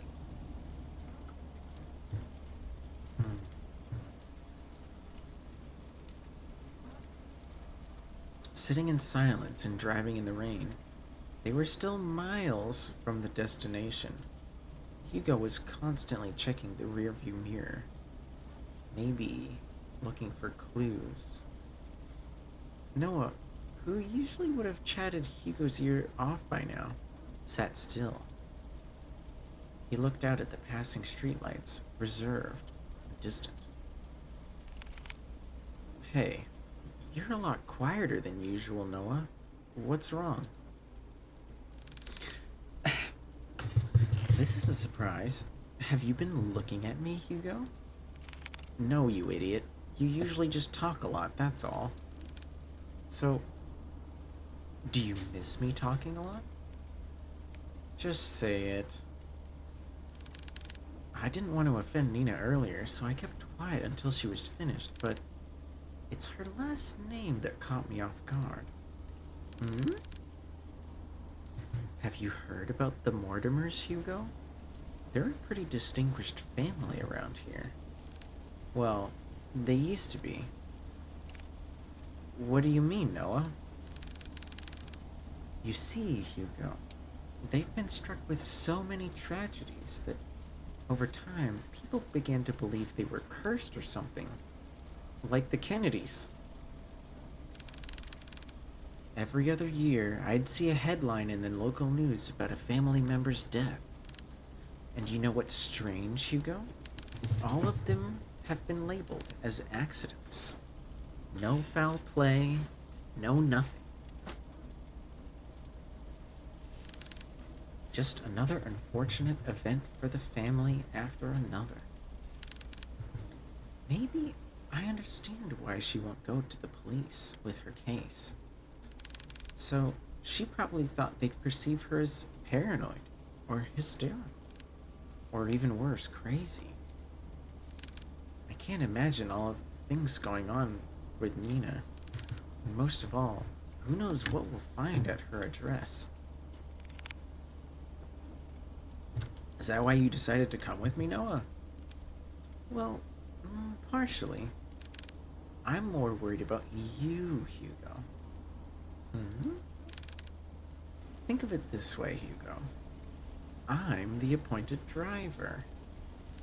When you decide to do some pretty reckless shit, I'll be there to drive you to the local hospital. Ugh. Besides, two are better than one. Exactly. I was fine with my dog, Colby, coming along with me. Well, have you heard three is better than two, Hugo? Ugh.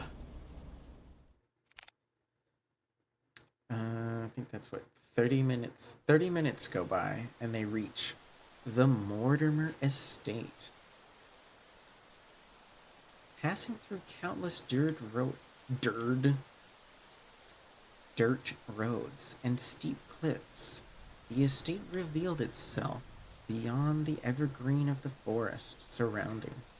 Nestled and tucked away from prying eyes, it stood tall, looming from a distance. Hugo and Noah could only gaze at the sheer scale of the manor as they parked near Nina's car. Wow, and to think she came all this way just to request our help. It took us more than a couple hours just to get here. Maybe she didn't really have a choice, Noah. What do you mean, Hugo? Come on, never mind. She's waiting for us. But immediately after exiting the driver's seat, a sudden, sharp pain weighed heavy in Hugo's chest. Grasping tightly at his coat, he began to gasp for air, and his gaze turned into a haze as he leaned closer to the car. Hi, McDoomington. How's it going?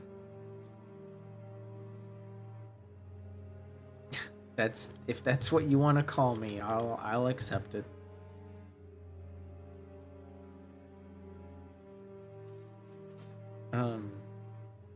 As you can see, there's a little bit of a tense moment here, but it's been a minute. Let me recap. So these two people, one of them, this is Hugo. The one who's tall with the blue hair is called Noah. Hugo owns a dog. They seem to be working for a detective agency, and this lady asks to come investigate their house because she's worried about her grandfather. And apparently Noah has heard of their family before. They seem to have some kind of tragic accident every year and somebody dies. They were just getting out of the car, admiring the splendor of the manor, when Hugo suddenly is having trouble breathing and is heaving desperately, leaning over onto his car. Hi, Subois. The ache in his chest he harbored paled in comparison to a pain far more excruciating. Is the house triggering his pain? No.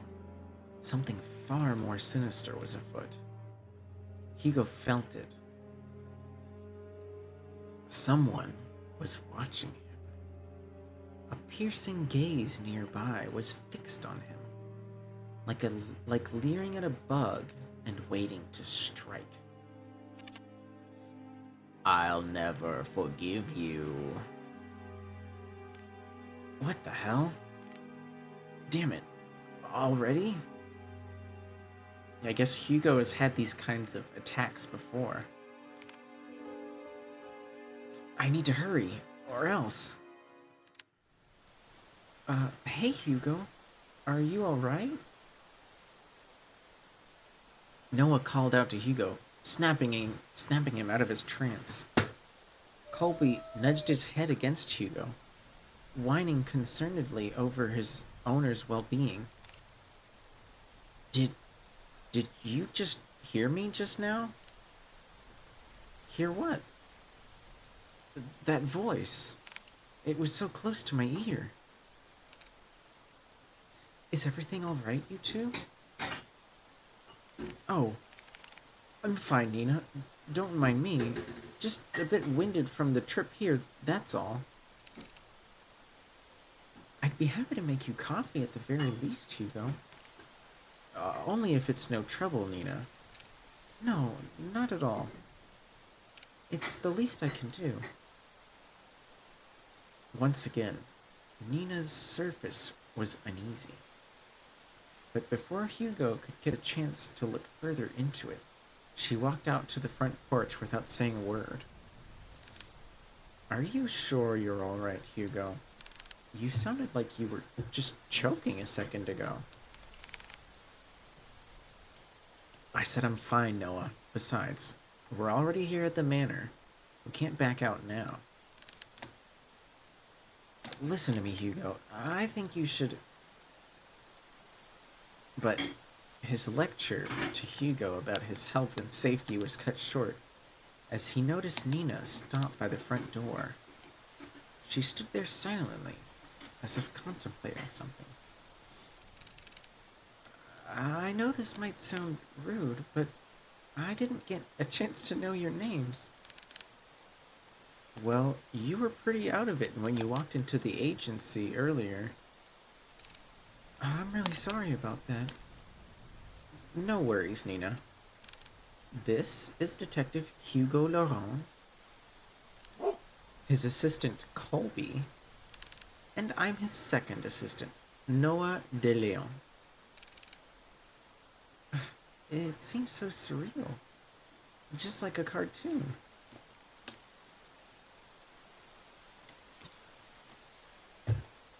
Nina smiled at Hugo's laughter before turning away. I haven't been quite honest with you, Detective Laurent. Hmm? Just like before in the agency, she seemed to be carefully choosing her words that were hiding something. You'll see for yourselves what I mean, Detective. And with that cryptic message, Nina entered the house, leaving the three to follow behind her. Hugo was about to enter into the foyer when he felt a tug on his arm. Don't forget what I told you, Hugo. If something happens, let me know right away. You'll be the first to know, Noah. Don't worry. And with that, Noah released his grip. They proceeded to head into the house, not knowing what waited for them.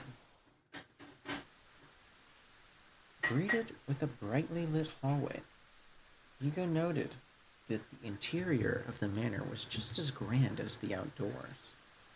Adorned with floral accents and antique paintings, it exuded an elegance and charm only found in the resplendent house of such a distinguished family.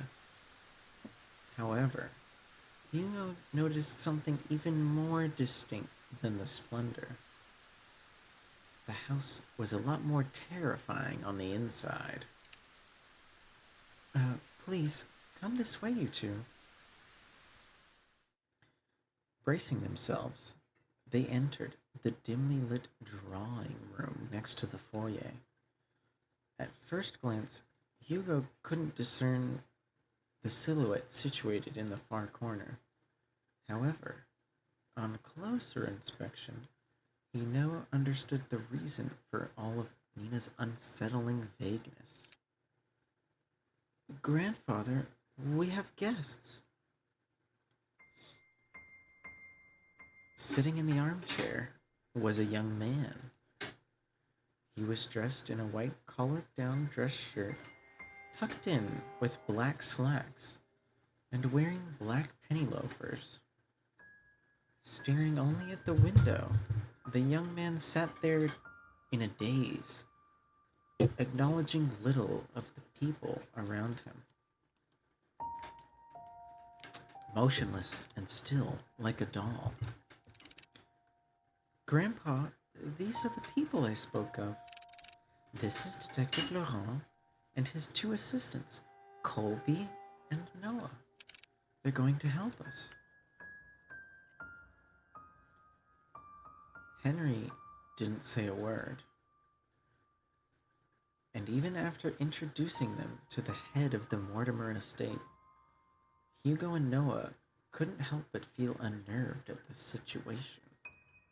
Oh, there's about to be an ad in like less than a minute. But I kind of have to just keep going.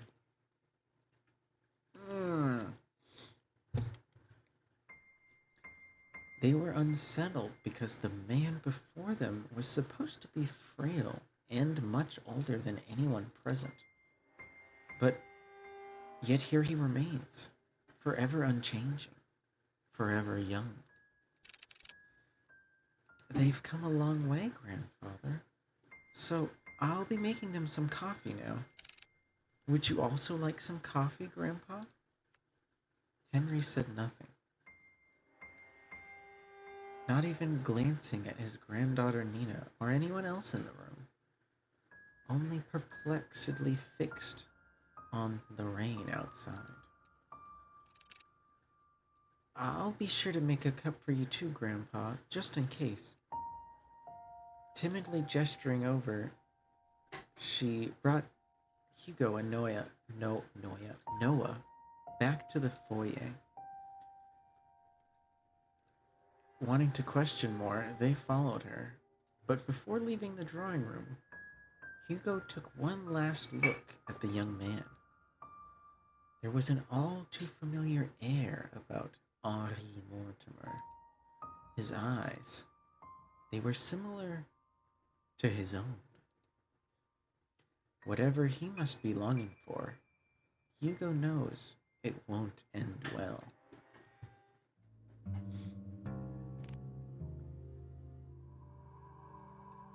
Nina, that man. You need your good old brain juice? What is your good old brain juice, if I may ask? That's actually really good timing. Wait, actually the ad just ended. Welcome back, anyone that was watching an ad. I'm sorry. What? What the? Hi! Hi, Sea Dog. Thanks for the raid. How's it going? Speak only French? What?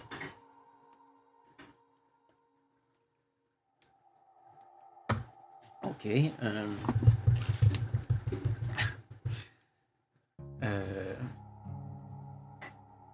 Chien de la mer, merci pour avoir amené tes amis ici.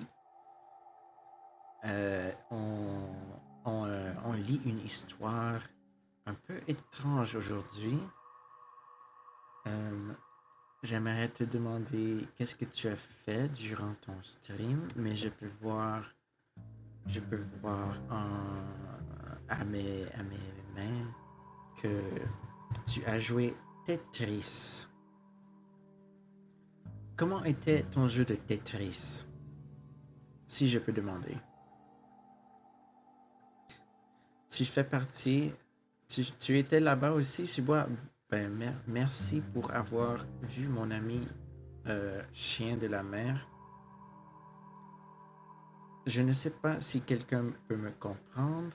Sergio, bienvenue. Et tu as seulement entendu Tetris, c'est épique. Oui, c'est pas mal épique. Je sais, les gens aiment m'entendre parler en français. Je ne sais pas pourquoi tu voudrais que je parle en français maintenant, mais merci. Est-ce que je viens du Québec? Bien, je suis né au Québec, mais j'ai grandi à Ottawa.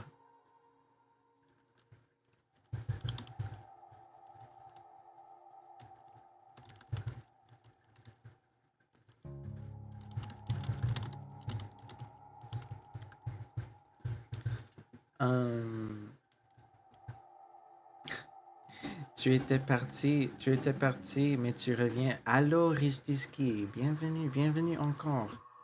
Um, I think it's been about 2 minutes. I think it's been about 2 minutes.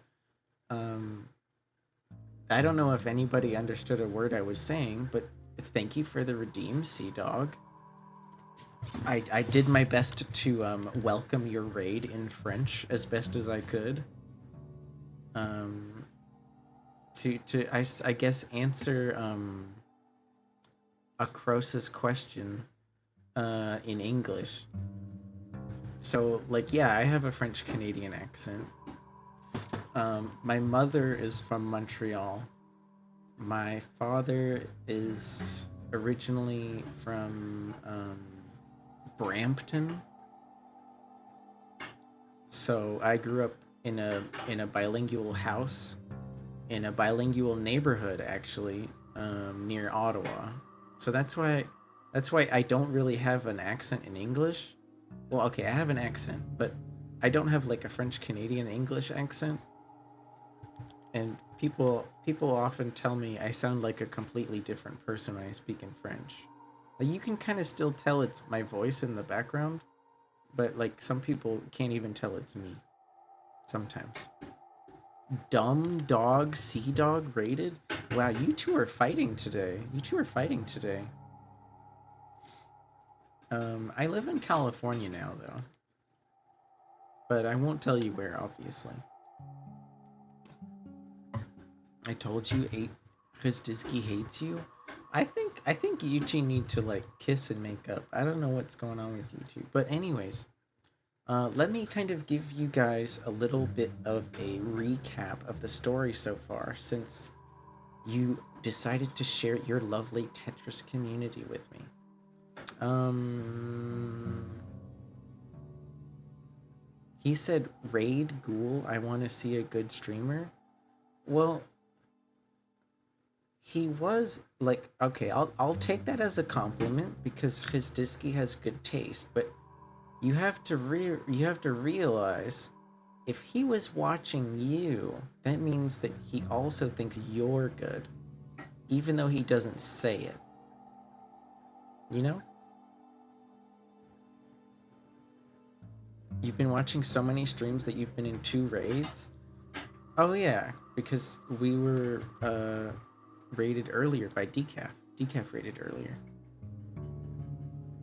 Your background noise to him?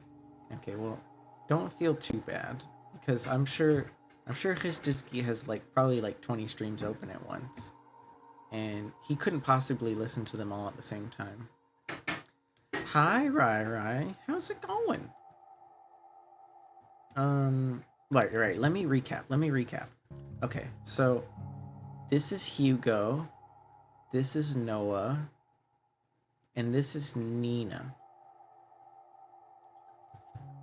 You're doing good. How am I? I honestly, I'm glad. Today's the day after a holiday at the post office, so I thought it was gonna suck because usually, like, a holiday means that all of that holiday mail doesn't get delivered, right? And then it gets piled onto the next day. But they decided to force enough people to come in on their day off that the workload was actually spread pretty decently even. And I didn't have, like, I was expecting to work 11 hours today and I only had to work like 8.5. So I'm doing pretty good. I'm doing pretty good. Thanks for asking. um right, so these two work at a detective agency, right? Oh, and there's a dog named Colby. He's the bloodhound. You can't see him right now, but he's really cute. There's a dog. Sea dog, there's a dog. Actually, let me see if I can go back to the dog. Let me see if I can go back to the dog. There's the dog. Look, it's a doggy.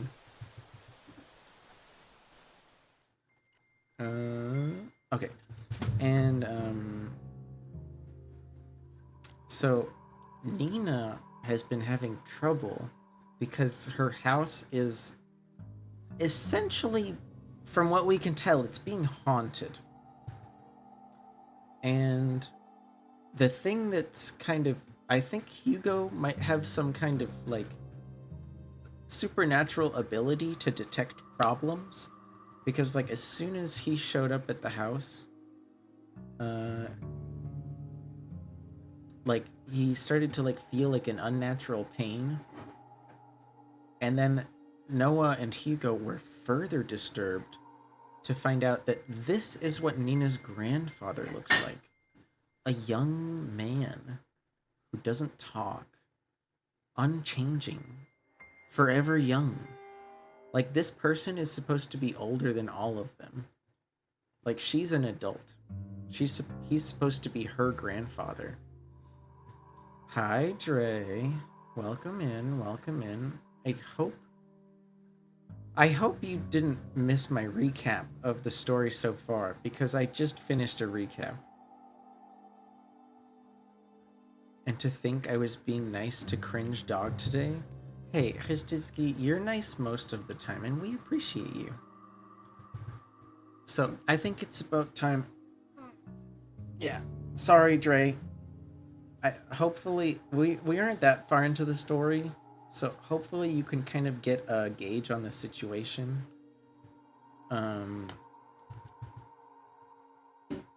As we keep going. Thanks for the shout out to Sea Dog again. If it makes me feel better, you're here for me. Thanks. Hey, don't call Histiski a bastard. It's probably inaccurate. What am I?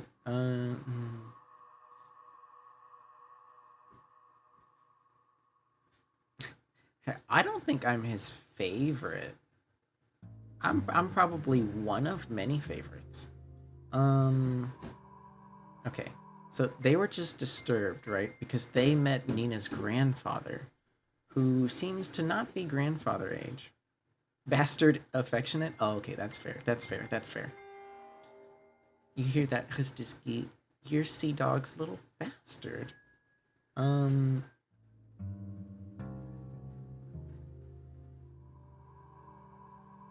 Hugo is now telling Nina, that man, Nina. Yes, he's my grandfather. The one I asked you all to watch over. Yeah, that's a little bit rude, Dre. Please be careful.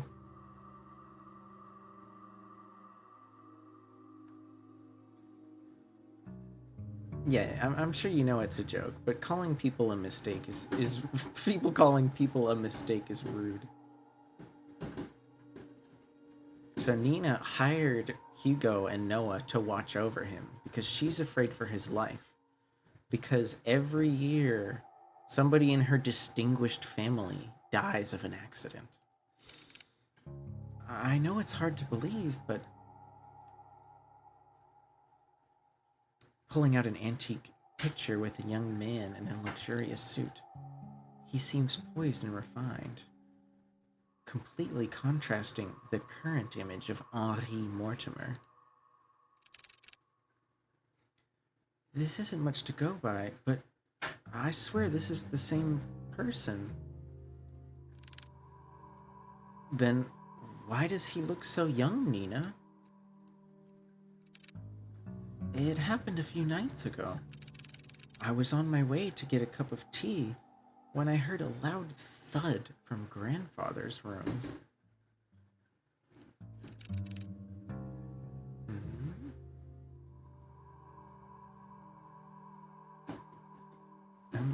I'm confused. I don't know what you guys are talking about. I was worried from the noise that something fell over in his room, so I went to go check on him. But when I opened the door, I found him collapsed on the ground. I rushed to help him up, but when I did, he looked so different. So many things were rushing to my head, and yet he felt so familiar to me. He wore the same clothes that my grandpa wore that night, and his face, I recognized it still.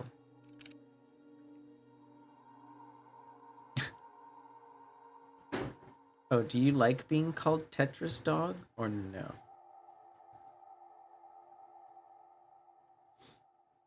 Sea Dog trying to comfort Dre.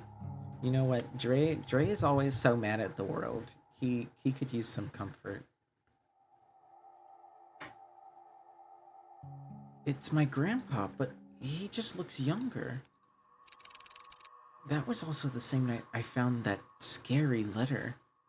Oh yeah, there was like she brought us a letter at the agency that was like it looked normal until at the bottom line it just said, "I'm coming for you, Henry Mortimer." The letter was next to him, already opened. Again, I'm sorry for all of this. You go by many names, it's up to you. Hi, Jade. Thanks for raiding. How's it going? How's it going? What's up? What's up? What's up? Jade Raid. Jade Raid. Hi, Jade. Jade likes to call me Provolone. So you can call me Provolone if you want, but she's pretty much the only person that does that. Ba? What's up, Ba? I'm not a sheep, though. I'm not a sheep.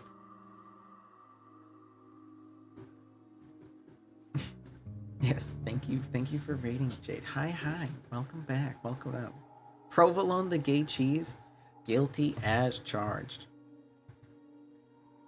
Nina is trying to tell Noah and Hugo how sorry she is for this entirely confusing situation. Bonjour, Ristiski. Bonjour. Bienvenue. Je suis tellement content que tu es de retour. Thank you for giving Jade a follow, Subois. Thank you. No matter who I told this story about my grandpa to, they either said something was wrong with me or my family. With everything going on, maybe they're right. Also sad that you ended stream. You spent 3 to 4 hours in Minecraft looking for a village? Does it not have a map?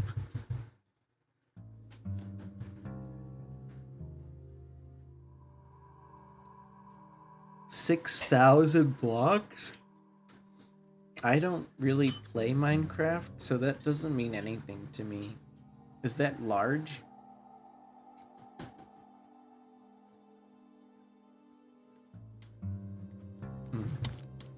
I ran out of beverage, so I'm gonna have to switch to my backup beverage.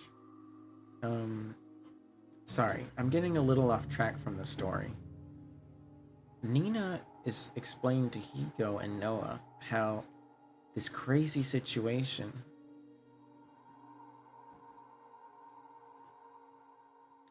I've seen images. Yeah, I've seen images of Minecraft, but like it's hard to picture a space that large.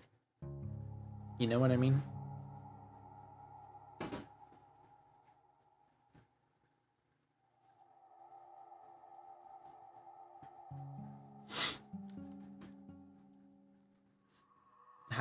What? How does it take 20 minutes to get back from somewhere that it took 3 hours to find? Is it because you accidentally went in like a giant circle? Right. So, yeah, I'm as confused as you are, Jade. I feel like I'm sorry you had trouble finding your village in Minecraft. Because running in a bunch of different directions for the village, but you boated back? Oh, okay. So the village turned out to be in water direction. It's okay, it was funny. Oh, well, I'm glad you had fun then. Sorry, it's just you came into the stream and you just said, bah. So, like, I thought you were frustrated. I will no longer attempt to comfort you since you had such a fun time. I will now share in the resplendorous joy of your successful stream. Thanks again for raiding. Where was I? Nina is sobbing. Orleans' age is showing? Shut up. You believe you told me this before? Yeah, but I probably just forgot. like, your personal choice of beverages is not high on my list, unfortunately. Um, so Jade, not Jade. This isn't Jade. This is Nina. Microwave's ringing? Yeah, I'm not cooking anything. Don't worry. Um, Nina's crying because she's really, really, really sorry to, like, have them come all the way to her house for these supernatural problems. And she's wondering if her family really is cursed. Your family's not cursed, Nina. Curses aren't real. Detective? I think we easily get too involved in believing that sort of thing exists. In reality, the one who fixates on curses feeds off of them. Rumors, doubts, lies, all of these things are what they want to become real. Deep-rooted emotions like that can't possibly be healed or fixed right away. But like a curse, those emotions drag other people down with them. Personally, I think you were just caught up in all of these details. But rest assured, Noah, Colby, and I will see you through this dilemma. For you and your grandfather. Thank you, Hugo. Good. Now, our first priority is to find more about this Louis that sent you that terrifying letter. Do you have it with you, Nina, the letter? Yes, it's here. Do you mind if I borrow it again for a bit? I'll be sure to give it back. Of course. I'll check upstairs. Noah, you and Colby check the ground floor of the manor. Got it, Hugo. Before everybody left to go do their own investigating, Hugo grabbed Noah's shoulder and leaned in close enough for Nina not to hear. Keep a close eye on Mr. Mortimer and Nina. Especially Nina. Okay. I'm counting on you, Noah.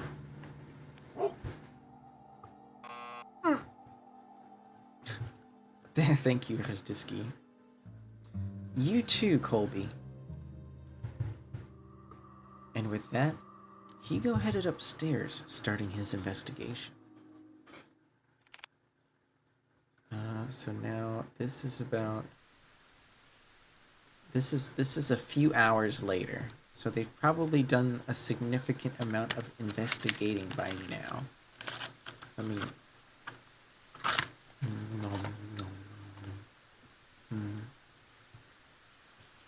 I already had dinner. And I tried to, I'm not gonna lie, I like Grimace Shake. The Grimace Shake was good. All I have left is some apple pies. Okay. I think we're with Hugo still. But after searching vigorously through each of the rooms upstairs, he knew his findings would eventually lead him to this room. This is it. Hugo walked towards the nearest lampshade and turned it on. Dimly illuminating, he sees the extent of how lavished this part of the house is.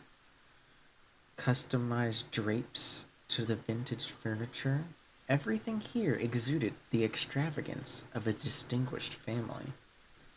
Much like the interior Hugo had seen so far, he found himself in a particular reek of this one. Plastered from wall to wall. Wall to wall? Wall to wall. A sense of gloom lingered about, as if the room itself was moldering, despite its preserved nature. What the fuck is a Grimace Shake? So, Rai, you're probably too young to remember, but, like, McDonald's had mascots, right? Do you remember the big purple guy? The big purple guy. His name was Grimace, right?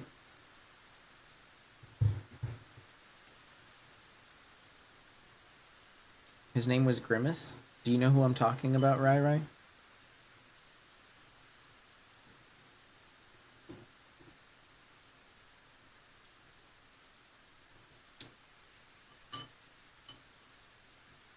Yes? Okay. Well, it's Grimace's birthday, and McDonald's decided to make that an excuse to release a limited time meal that features a purple berry flavored milkshake called the Grimace Shake.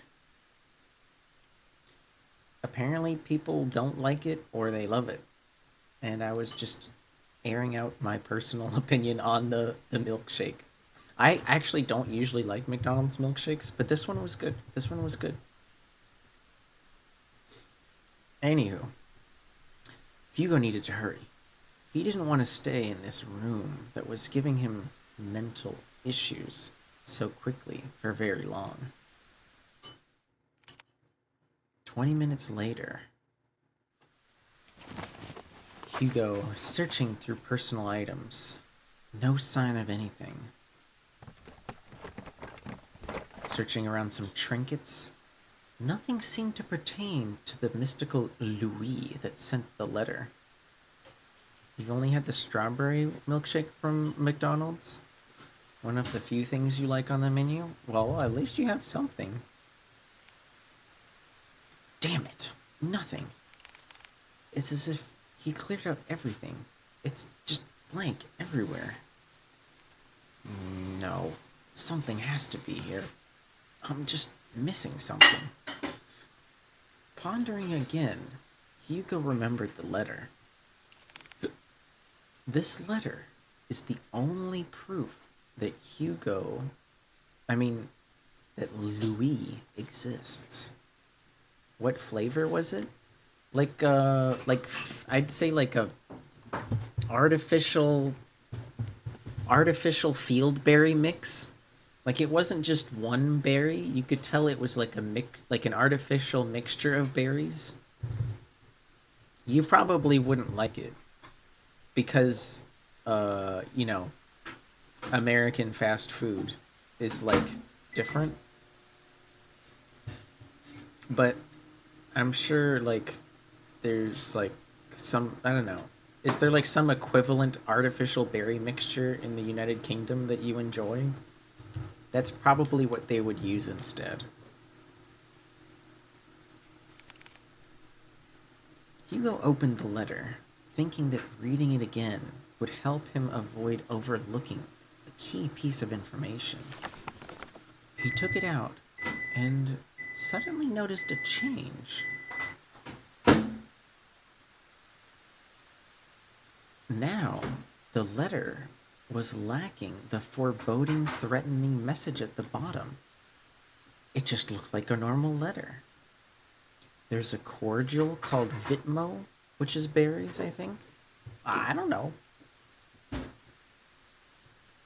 But, like, I'm sure if McDonald's made a mixed berry milkshake in the United Kingdom, like, they'd use, like, food science to more adequately, like, prepare the beverage for the unique tastes of the islands that you currently reside in, just like they do everywhere.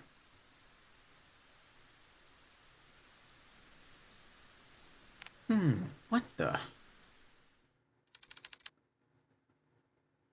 If you can't come, then I understand. It's pretty dreary after all. But if I can ask one last favor of you, could you keep my locket? I know this is selfish of me, but I'd like for you to have it. I'd be happy knowing it's with you. Thank you for everything, Henry. Forever yours, Louis. See, this is actually rather strange. Not only is the foreboding, threatening message missing at the bottom, but the letter, as far as I can remember, is completely different. Completely different this time. Is this the same Louis as the other letter? I thought he was the cause of all of this trouble. I don't understand. Without warning, the sound of a click could be heard across the bedroom, as if something unlocked all on its own. Hugo turned around and saw, at the foot of the bed, a large chest. Unlike the other furniture, its dark and rustic features were not as well maintained as the rest of the room, left to rot on its own. Preparing himself, Hugo opened the chest. Inside, scrambled together, were a bunch of notebooks and small trinkets. He kept rummaging through until he stumbled on an old newspaper article. Young man found dead by the lake. An unidentified young man was found the morning of something, 3 days prior to his death, according to police. Ruled out as a suicide, the police have claimed that the troubled youth drowned himself. This certainly is a tragic loss and unfortunate event indeed. No claim of his body has yet been made. Louis.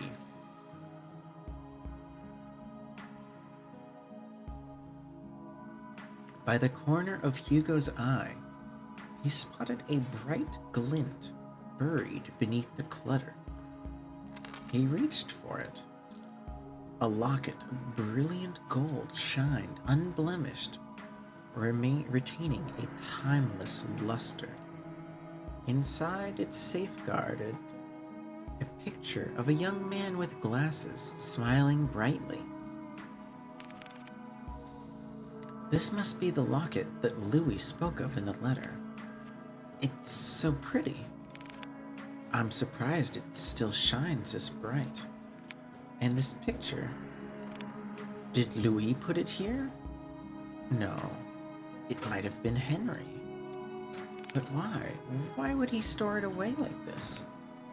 What should I do with the locket?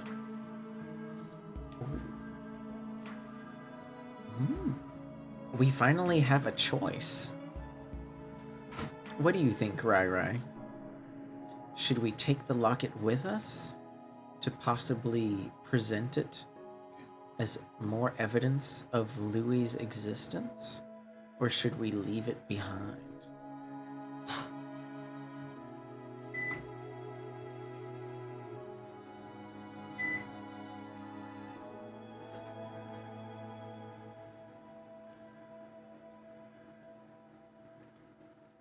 Or anybody else. Anybody else. Don't know, am I meant to be here? There have been no choices in the story so far. This is the first choice. Take it, yoink it. All right.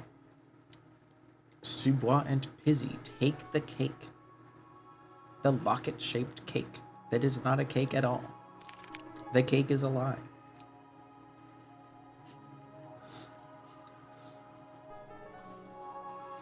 Welcome back, you two. Welcome back. Hugo thought to himself, I should probably hold on to this locket for now. He was about to put everything that he'd rummaged out of the chest back in when he felt a wet, cold sensation crawl up his leg. Water. A pool of water was relentlessly spreading across the floor, already seeping into the chest. Oh, damn it, no! Suddenly, the lights in the room turned off. A scream was heard in the distance, followed by a myriad of shouts. Hugo was about to call out to Noah, but he stopped at the sight of pale feet before him. Looming over him stood a tall and ominous figure. His face was shrouded in complete darkness, devoid of any human emotion. Wait, did I see that? Yeah, I did say that right. It appeared as a young man, but Hugo knew that it was far from it. No, this very thing is trying to imitate human form, trying to be human. Hugo could only stare back. Paralyzed in fear, he was forced to watch the horror as it slowly crept towards him in the water. It's just like before. The sensation of someone staring at him from within. Oh, this is the feeling he had when he arrived at the house, when he was out of breath. But this time, the sensation was drawing nearer, inching ever so closely. The words to call out his dog Colby or partner Noah failed to reach him. Lodged in his throat, he struggled in pain. With his breathing shallow, he tried to force his body to move. And then it stopped. Looking down at Hugo, filled with nothing but malice and contempt, it spoke.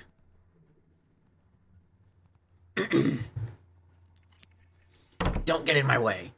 All of a sudden, the door slammed shut and the entity disappeared.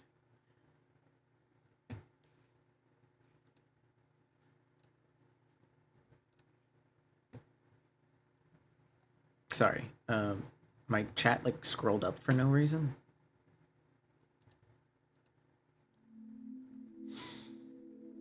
The tension that was suddenly there left just as suddenly, releasing its agonizing grip as Hugo desperately gasped for air.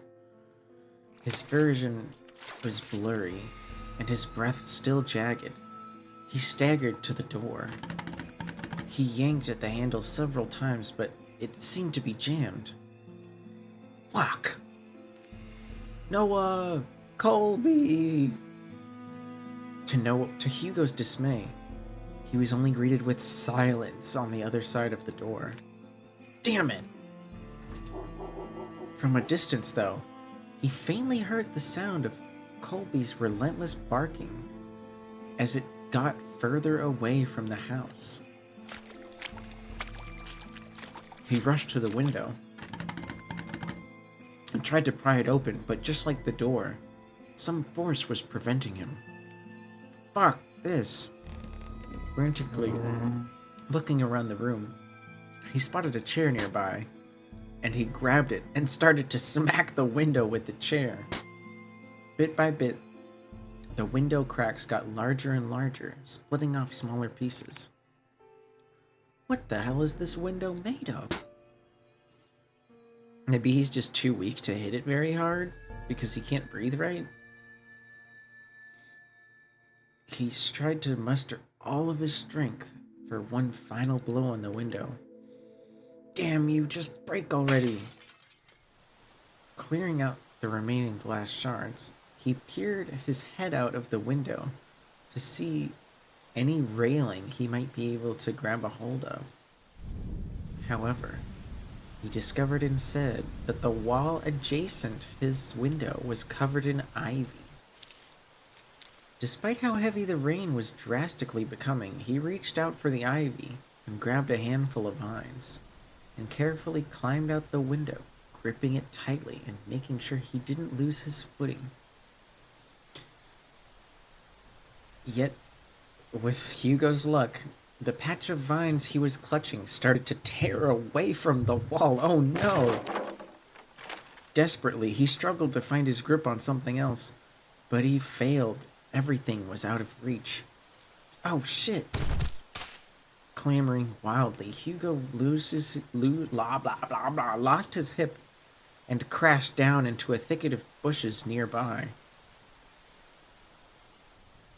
The air was forced out of him as he landed, and he was heaving uncontrollably, trying to get a control of his breathing. But even though laborious, the immense pain spread not only across his back, but his entire body. Wow, this is a really bad situation. Have you guys ever lost your breath before? Like I mean really lost your breath. You know, like if you get hit in the chest really hard, your diaphragm can't like move properly anymore. That shit sucks. That happened to me once when I was a kid. I was playing baseball in a league, and do panic attacks count? I mean, I don't see why not.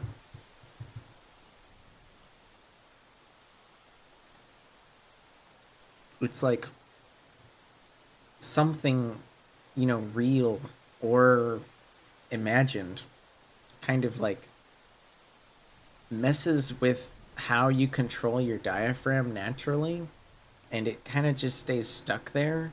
Like, I remember I was basically just hit in the diaphragm by a softball, and my diaphragm stopped moving. What was it? It stopped moving down. Like, it was like my lungs were stuck in the push out air position, and somebody had to like walk over and like grab my, like, the only, or at least a technique you can do if somebody's ever like lost their breath near you. This is going to sound like embarrassing for them, but you want them to lie down on their back, and then you have to grab them like by the ankles, and you basically just like move their legs forwards and backwards, because that will like force their diaphragm to like start to go back to normal. I don't know. It worked. It worked. It wasn't fun, but it worked.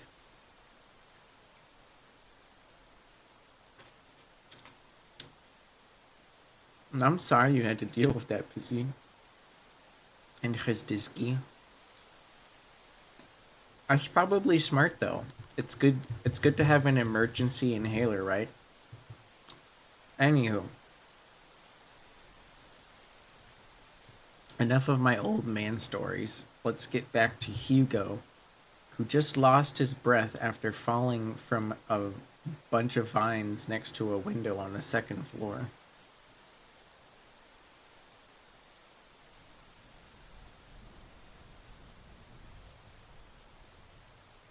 Although Hugo's body screamed out in pain, you don't really remember them anymore. You don't get them anymore, but you've had a few. Well, I'm glad they haven't happened in a while. I hope it stays that way. Um so Hugo was in pain and was having trouble breathing, but he forced himself to stand up somehow. There's still time. I can do this. I have to do this. Staggering and breathing haggardly, he made his way back to the place where it all started. To the lake, where this tragedy starts and ends. What is this? This is it's like 11 minutes later. So it took him about 11 minutes from, you know, discovering the locket to now, approximately. Walking through the park near the lake, Hugo called out to Colby and Noah. Maybe they were nearby. Where are you two? Faintly, he heard the sound of barking and echoes of people yelling in the distance. That's a good sign. He rushed towards the echoes that were guiding him through the downpour. With his heart racing and his blood rushing to his head, he found his way to the lake. Drawing closer, he saw Nina giving chase to her grandfather. Unfortunately, she didn't get too far as Noah stopped her. Grandpa, stop! Grandpa! Let me go, Noah! Grandpa, he's... Nina, please. It's dangerous. You'll get hurt too. I don't care. You have panic attacks whenever you speak to people who aren't family, which is why you hardly leave the house? I didn't know that, Rai Rai. I'm sorry. I'm glad, I'm glad that you feel comfortable to speak in chat.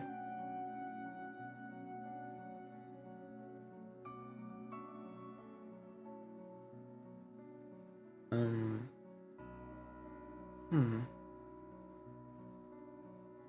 I can't say I have any I'm sure you've heard plenty of advice, but all I can do is try to keep being a comfy streamer. I'll do my best. It's a little difficult with this story that's a little bit intense, but that's okay.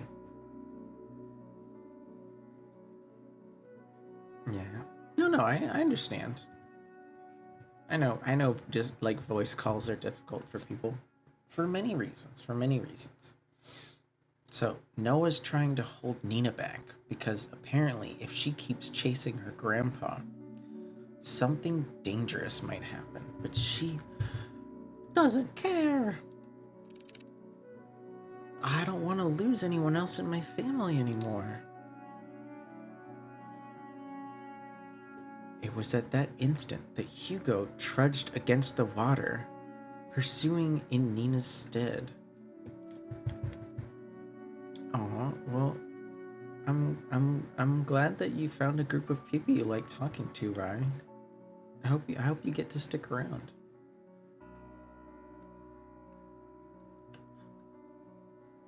Noah, seeing Hugo, incredulously says his name. No, don't.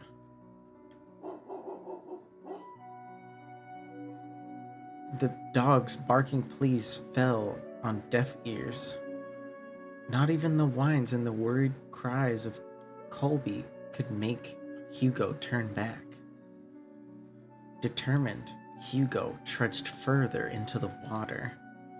Nearing the deep end, he saw Henri Mortimer gazing directly at the abyss. He looked even more frail and disheveled than earlier, as if all the life had been drained from him, surrendering it all to the lake.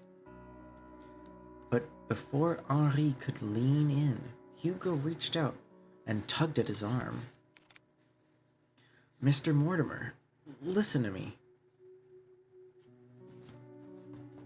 You have a speech impediment? Oh, dang. Well, if you ever decided to talk in a voice call, like, I mean, I promise I won't, like, make fun of any speech impediments. Like, that's, pretty easy thing to do, I should hope. I'm sorry if anybody has been mean to you about it. So Hugo is shouting at Mr. Mortimer. Nothing is waiting for you down there in the abyss, Mr. Mortimer. Please, come back to the shore with me. Henry, motionless and unresponsive, kept staring into the water. There's so many things we can't afford to lose in our lives, Mr. Mortimer. And you're one of them. To Nina, you're all she has left. She needs you, Mr. Mortimer. Hugo felt the presence, a slight jolt from Henri's arm, as if stirred by the mention of Nina. He slowly turned to face Hugo. Nina? However, just as cruel and violent as the storm, Henry jerked back, wrenching his arm away from Hugo's arm that was holding on to him. All of this is my fault. If only I'd got to Louis sooner, then none of this would have happened. Henri inched ever closer to the edge of the deep. Louis, I'm sorry. I should have... What should you have done, Mr. Mortimer? Gone in his stead? Gone with him? You know that wouldn't resolve anything. Not for you or Louis. I read what he wrote to you those years ago. He understood if you didn't want to come see him. But the thing is, Mr. Mortimer, Louis never thought anything less of you. The locket is proof of that. Louis' locket? Yes, Mr. Mortimer, it's the symbol of his love for you. That's why you don't have to shoulder all of that pain by yourself anymore. We can talk about it. About you and Louis. All of it together. Hugo extended not only his hand to Henri, but also a promise. A promise that Henri had yearned for so long. A way to forgive himself for what had happened. He hesitated at first. What fool believes in deserved forgiveness? Surely such a thing didn't exist. And yet, despite everything, Hugo still reached out to Henri, to a complete stranger. Maybe Henri could be forgiven. But just as he was about to reach back for Hugo, a hand slithered around Henry's instead. Its arms unnaturally contorted around Henri while its head perched on his shoulder. That thing, this Louis, is no longer pretending to be human. With a piercing gold-green set of eyes, it glared directly at Hugo, mocking him for his attempt at solidarity, cursing him, wishing nothing but despair. We can be saved, it said. We can be forgiven. There is only one true way out of this, Hugo. I will share it with you, the most happiest of endings. And before Hugo could reach over for Henri's hand, he disappeared into the water. Mr. Mortimer! Blah! Without hearing the anguished cries and desperate pleas, Hugo dove in after them into the abyss.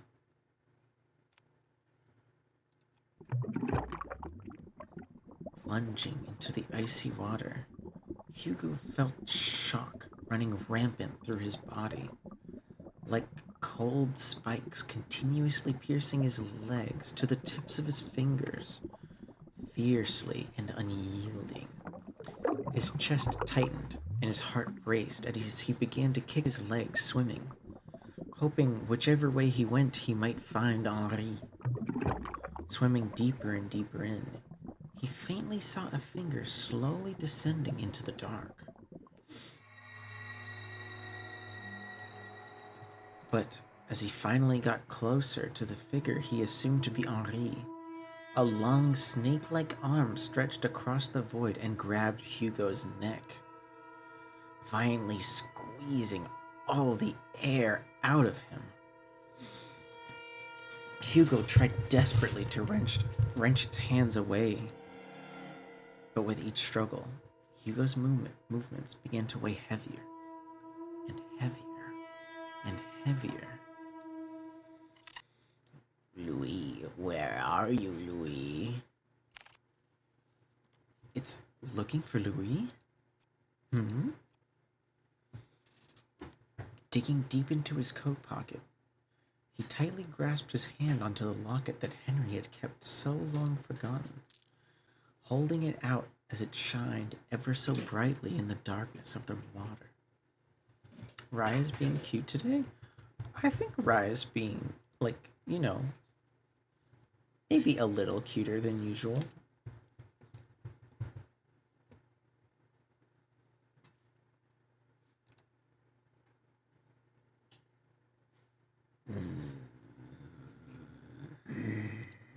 Ah, there you are.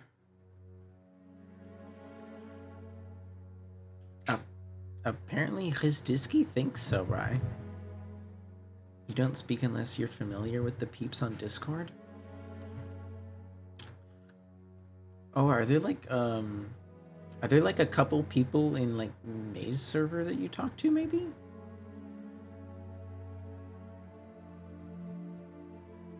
Oh, Hzdizky's talking about the comment that he just pinned. He thought that was very nice of you to say, I think. Mm. Oh yes. So the scary figure recognized the locket as Louis and let go of Hugo, reaching out for the golden treasure. Taking his chance, Hugo dropped the chain and kicked with all of his might to grab Henri's arm. Yeah, I didn't doubt. I wasn't doubting your comment. I don't think anybody was doubting your honesty, Rai Rai. Don't worry. Um, Hugo was in severe distress and swam desperately to the surface, I think holding Henri. Almost there. I just have to. But then the lights of the surface began to blur as Hugo made one last attempt to reach the surface. His limbs were so worn out and his energy spent. This might be all he was able to do. Before passing out, he noticed a figure swimming out towards him, getting closer and closer. But then everything faded to black.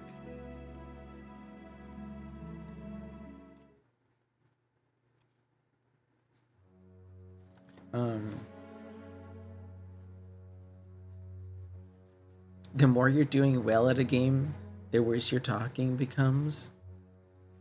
Like you won't put together coherent sentences. Wait. So if you're doing poorly at a game you're playing, you're more likely to talk? Am I getting that right?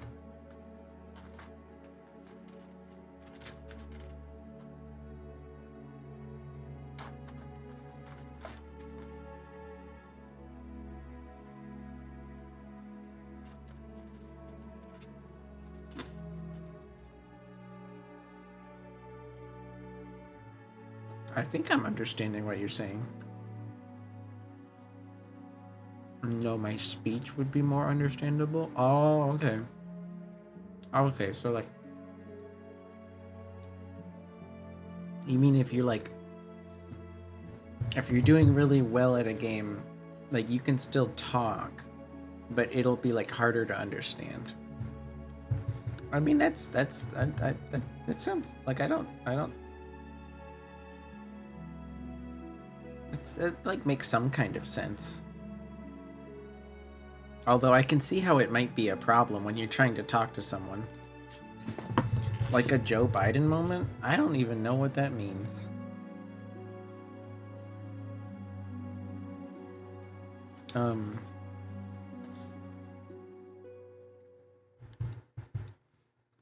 Give me a Biden blast? I don't want Biden to blast here. He's busy. He's probably busy doing something right now or sleeping. Leave Joe Biden alone. I'm gonna take like a real quick break to go grab a beverage. Be right back. Okay, does this have music? Okay, I don't think so.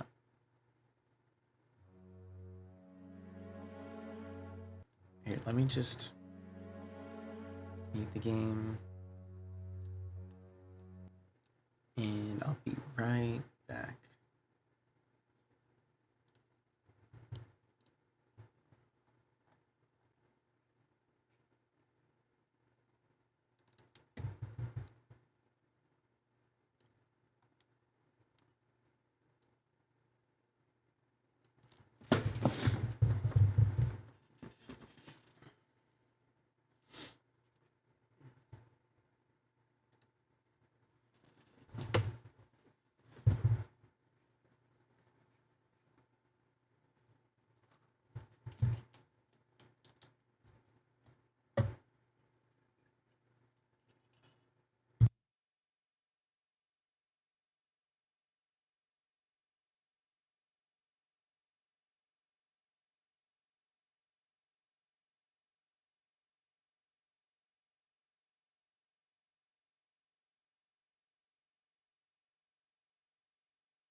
Hi.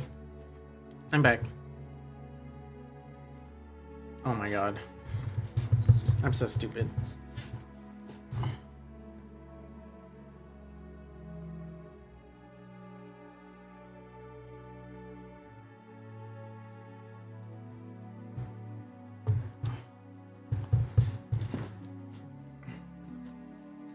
Hi, I'm back. Where was I? Right.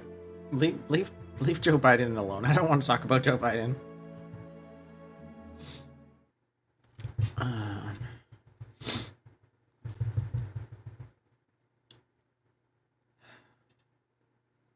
falling unconscious.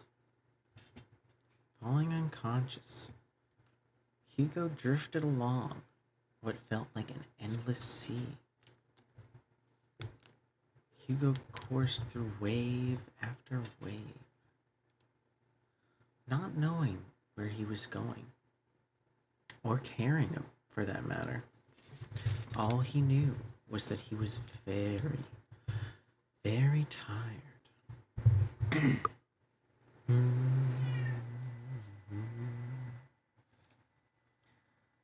How long has it been since he'd had a good night's rest?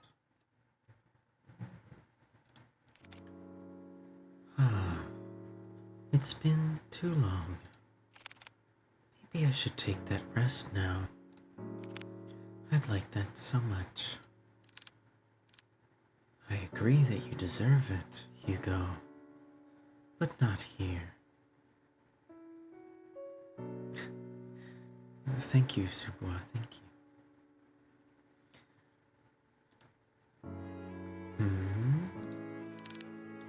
I'm sorry for startling you, Hugo.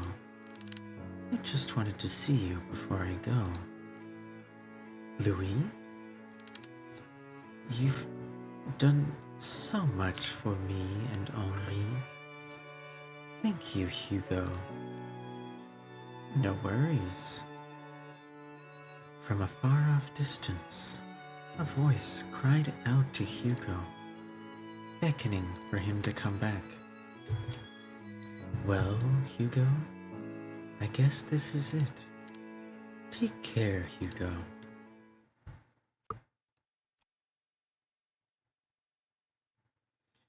With his eyes closed and his senses still returning, he feels the constant tugs and licks of a certain bloodhound, whining as he tried to wake up his partner. Hugo! He also heard another familiar voice, too annoyingly close for comfort.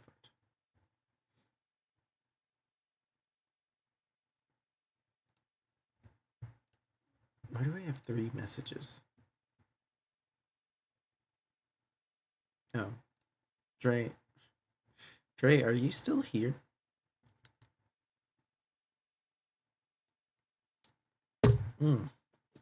That's delicious. Anywho, Hugo's eyes shot right open and he jerked up from his lying down position, I guess.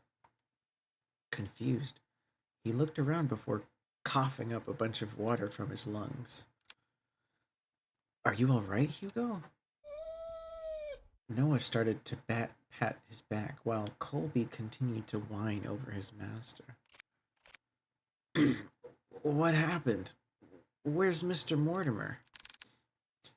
He's safe, Hugo, and so is Nina. They're both fine. The police and the ambulance should be arriving soon. Thank goodness, Noah. Isn't there more you have to say to me, Hugo? Instead of thank goodness? I swear you don't listen to a damn word I say, Hugo. Uh, I'm sorry, Noah.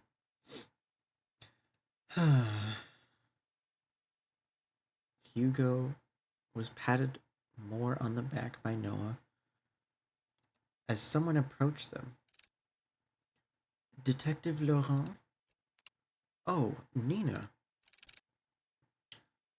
There's someone I want you to meet. Behind her stood an elderly man, frail in stature. He timidly looked to the side pensively as he pondered to himself. Although his youth was long faded, his eyes were what caught Hugo's attention. They were no longer piercing and a vicious green.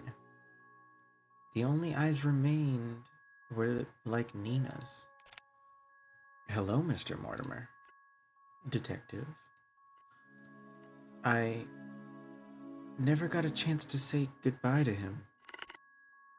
I always thought about it every day. What if Louis lived on in this world? What if he stayed a little longer with me?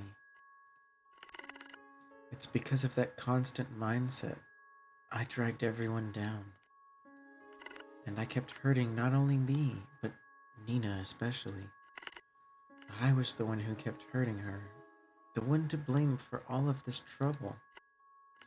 But you, Hugo, someone I've never met, still went out of your way to save me, not knowing my burdens or my faults. Thank you, Hugo. Hugo reached out to Henri and smiled brightly at him. It's my pleasure, sir. But before letting go, Henri tugged at Hugo's hands one last time. I hope that someday you too will overcome it, Hugo. What could he mean by this? The next day, 8 a.m. Well, good morning, Hugo. You're bright and early. Morning. With fervor and haste, Hugo resumed writing on his notepad. Although by closer inspection, he looked like he was going to combust at any moment. Are you writing up the report, Hugo? Hugo responded without looking up. Yeah, for the most part. You still need to write your report too, Noah. I will. But since I haven't had breakfast yet, and I don't like eating by myself, let me guess. 2 is better than 1. Bingo. Wow, Hugo, you really are catching on. I'm so proud of you. Shut it, will you, Noah? I swear, if only I'd fallen off from the goddamn window, maybe my report would be shorter. But before Noah could cut into the bacon, he paused at the mention of Hugo's report. By the way, Hugo, mind telling me what happened to the Mortimer's window? I broke it. Well, that's obvious to me, Hugo. What I don't understand is, why is it broken? Do you know how much it costs to repair a window like that one? I know. It was really dumb of me. I'm sorry. Besides, I told Mr. Mortimer about it before we left. Honestly, I was expecting an earful from him, and also the bill. Well, surprisingly enough, he said everything was okay. So what? You just called it a day after all of that? Thank you so much, Mr. Mortimer. You broke it, you pay for it, Hugo. Would you chill, Noah? Of course I'll pay for it. But each time I kept insisting, he just shrugged it off. Said we'd already went through a lot for his family, so this window was nothing. Ugh, you know what? He's right. After all we went through, I deserve at least a nap. Hugo stopped writing in his notepad and headed for the couch. Colby followed after him. But wait, Hugo, what about breakfast? I'll eat later.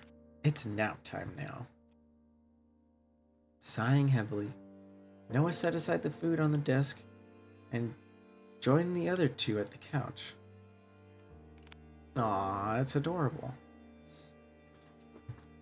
They're all gonna take a nap on the couch.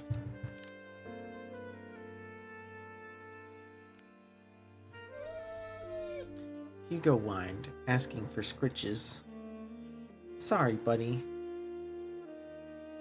Silently, Hugo scratched Colby's ears as he leaned into Noah. You know, I'm glad you came along yesterday, Noah. Oh, what's this? Are you getting chummy with me now? Call it chummy or whatever, but I really mean it. If you hadn't saved us back there... Look, I told you before, Hugo. I'll be there whenever you get yourself into reckless shit. Besides, didn't you say this was nap time? Get some rest. You deserved it. You too, Noah.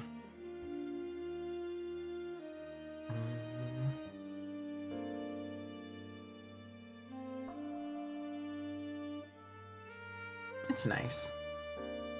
I just wanted to stare at the moment for a second.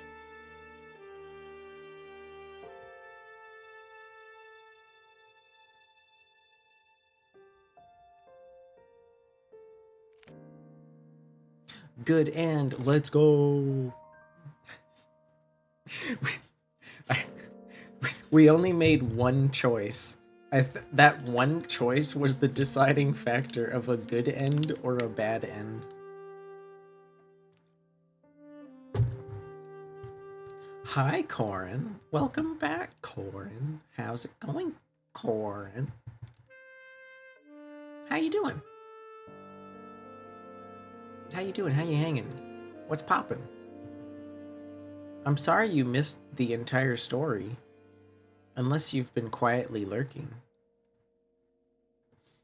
Hope I'm doing good. Yeah, I'm doing pretty good. My day at work was shorter than I expected.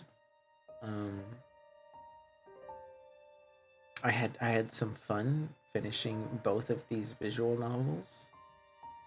And it's pretty good timing on ending. You missed the whole thing. You were busy. Hey, don't sweat it. Everybody gets busy all the time. It happens.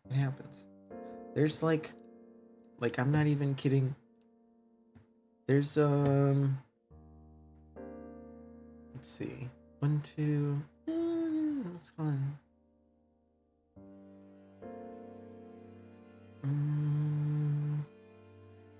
There's like easily like 10 people live right now that I'd love to be watching, but it just can't. It can't be everywhere all the time. That's the sacrifice. One of the many sacrifices I make to spend time with you and enjoy nice puzzles or stories or gaming. Hi, Owie. Welcome back. I'm sorry that I don't know if you were lurking, but you might have also missed the entire visual novel. You get to enjoy this nice piano music, though. Owie? Yeah, Owie. As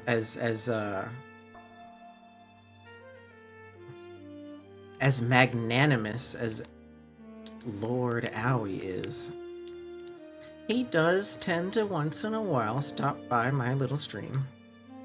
You did miss it? That's okay. Just like I told Corin.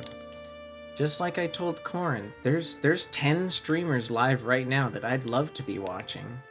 But I kind of, I pretty much always stream on the same nights at the same time, and that's the sacrifice I make to hang out.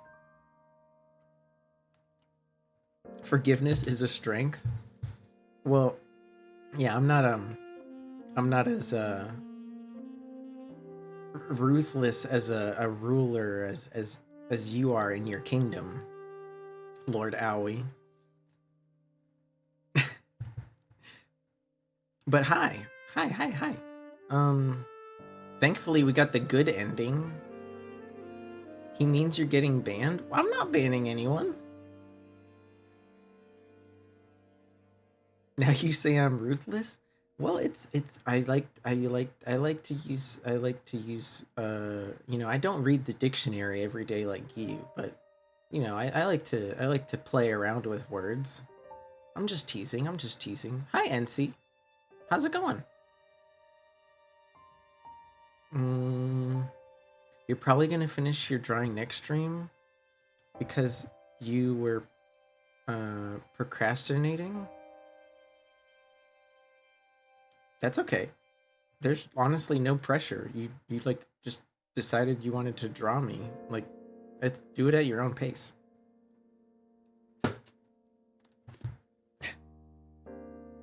You're gonna smooch Rai Rai? Watch out, Rai's pretty shy. I don't know if he wants any kisses. Um, when will I play only up? Uh, is that weird game where you basically just run around a giant obstacle course? Yeah. Uh, I I don't I didn't have any plans to play it anytime soon. Um, like like I have like several cheap horror games on my list right now. A few other emotionally charged visual novels. Um, I noticed that Inscription is on sale right now, 40% off. So I picked up Inscription. You think it'd be funny if I just played a dumb meme game? I'm sure I'll play some dumb meme games once in a while. I've already spent so much on like a bunch of things I'd like to do. So I wanna try to get through at least some things before spending more money. And no, that doesn't mean you have to be nice. That doesn't mean you have to be nice. Don't do anything. Don't do anything. Don't I know what you're thinking. Don't do it. Save your money. Um sorry. I have to sip my beverage. It's too delicious. Um I'm a dumb meme? Oh wait, no. Wait, Owie's a dumb. That's mean. Don't say that to Owie. What the hell? Oh, do you two know each other?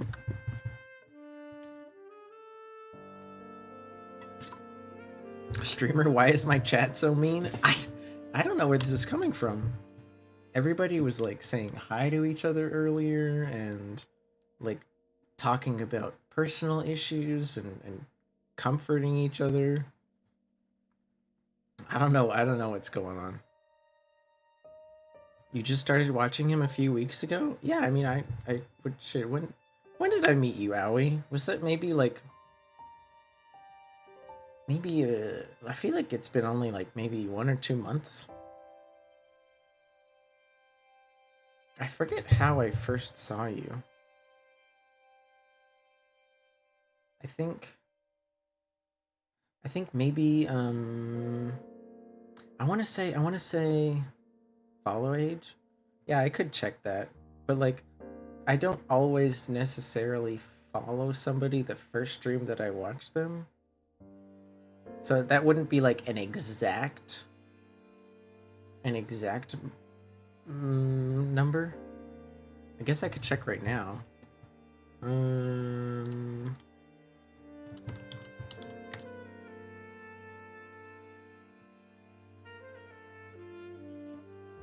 I'm glad I'm glad the credits of this visual novel has such nice music.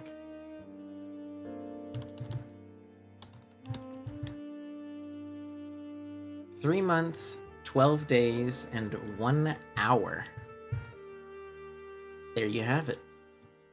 Everybody just got to take a peek under my skirt and learn my follow age on Owie's channel. 100 days? I suppose approximately 100 days, yes.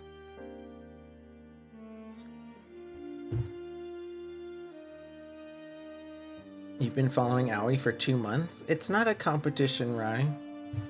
What was I gonna talk about? I enjoyed Stillwater. Stillwater was nice. Even though there was really only, I'm not crazy, right? There was only one choice to make in that entire like visual novel. You were kind of just pleasantly led along a little story about some detectives and supernatural events.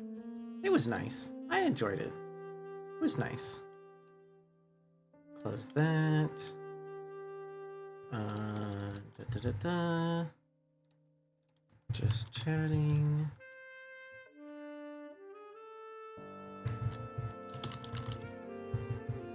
Ba, ba, ba, ba. My father's the CEO of Twitch, and he's been following Aoi for 10,000 years. Well, Aoi is 10,000 in like 5 years, so he still has a few people that have been following longer than him, okay?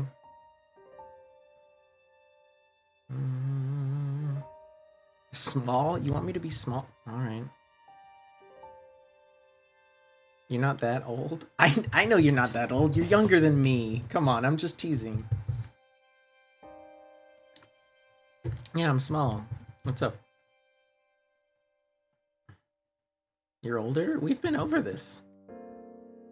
We've been over this, Owie.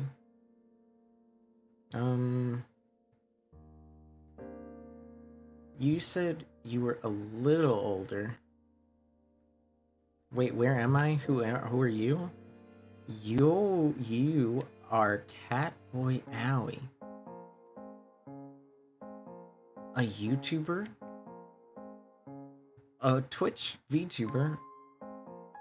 A cosplay model? And from what I know, also a adult artiste also. I'm Orleans. I'm a VTuber 3 nights a week. And during the daytime, I deliver the mail. I'm a mailman. What's up?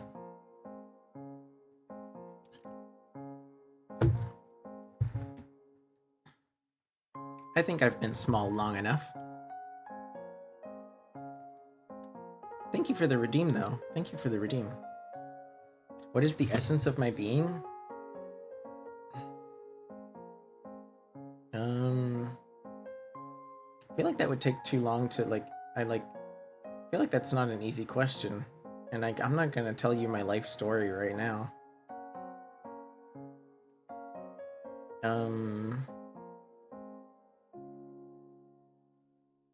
Soup? I do like soup. I didn't always used to like soup as much as I do now. I think I explained this last stream because somebody asked, like, why do I like soup so much? They were like, I think it was Aura actually. Aura was like, do you have trouble with solid food or something? And I was like, no, I just really like soup. So, working at the post office during COVID, I had to work a lot of hours, right? And when you're out there on your route, you don't usually have time to like go eat anywhere or buy anything unless it's like really close. What the heck? Skella? Hi Skella. Thanks for the bits. What the hell's what's up? What's up, homie? It's 15 whole bits. Thank you.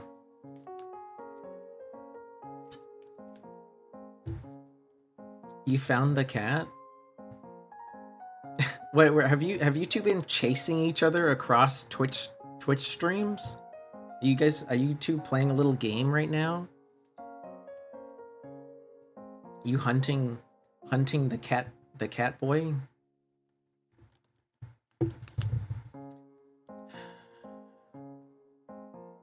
Owie's just a funny guy. Hey, you'd better watch out. You better watch out. NC's pretty ferocious. He might have enough energy to take you on, right, NC? I know Enki's got a hankering for some pankering. Ba ba ba ba ba ba ba ba. The mean rat, elf. I don't. I what? I mean, Skella's like into rats, but like is not a rat. Skella's a spirit, an elf spirit, if I remember correctly. Owie, you know what I meant. Like the aesthetic and charm of the rat. You know?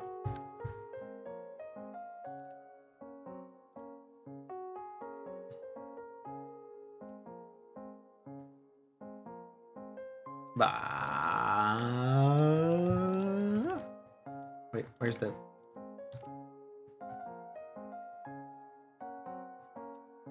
Where is the? Where is it? I know it's here somewhere. Number. There we go. Rat. Hi. The rat is back. The pirate. No, I'm not a pirate. I'm not really a pirate. Goodbye. Speak only French right now? Ok. Qu'est-ce que tu aimerais que je dise en français, Coran? Qu'est-ce que tu aimerais que je dise en français? J'aimerais avoir une conversation en ce moment, mais je ne sais pas s'il y a quelqu'un qui aimerait parler avec moi en français. Tu connais? Je suis pas sûr. Tu veux que je...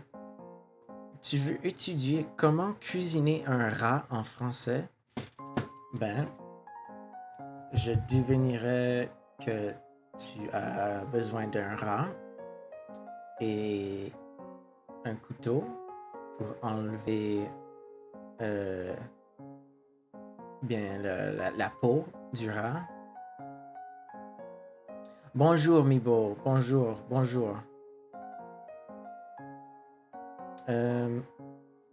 Ainsi a de bien raison. Tu pourrais simplement mettre le rat sur un bâton et le cuire au-dessus du feu.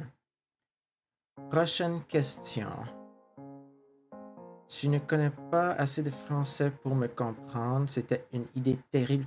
Oui, Coran, c'était une idée terrible. Merci beaucoup. C'est quoi mon film favori français et pourquoi? Mon film favori en français.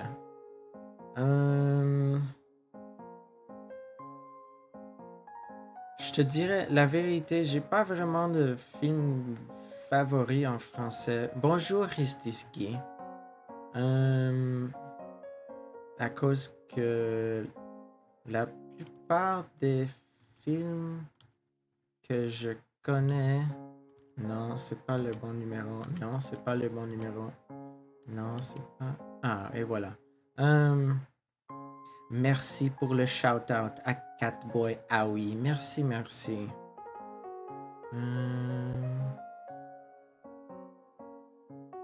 Tu m'as envoyé une photo en... Ah, merci, Skella. Merci pour la photo. Okay, I think I've spoken French long enough. I think it's been more than 2 minutes. Thank you for the photo, Skella. Those plushies are quite adorable. You've managed to acquire quite the collection. Have I ever seen the French film that involved two farmers? Right, okay, so I was explaining. Let me go back a second. I agreed with NC that like the simplest and best way to cook a rat was just to like put it on a stick over a fire. And then, you know, once it's hot enough, you just kind of like get all the nasty skin and fur off and you get the meat in there. That's pretty much it. I'm not a complicated ghoul when it comes to eating a rat, okay? I don't have any favorite French movies because I honestly haven't seen that many, and I did enjoy quite a few of them, but Not enough to consider any single movie a favorite. I have never seen the movie Jean de Florette. No, I'm sorry. Is that the movie you're talking about with the farmers? I'm assuming? Why is my model, like, looking down so much?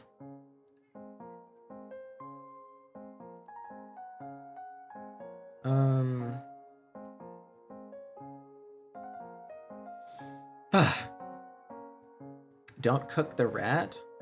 Well, like, what if you're really hungry, Rai, and all you have to eat is a rat?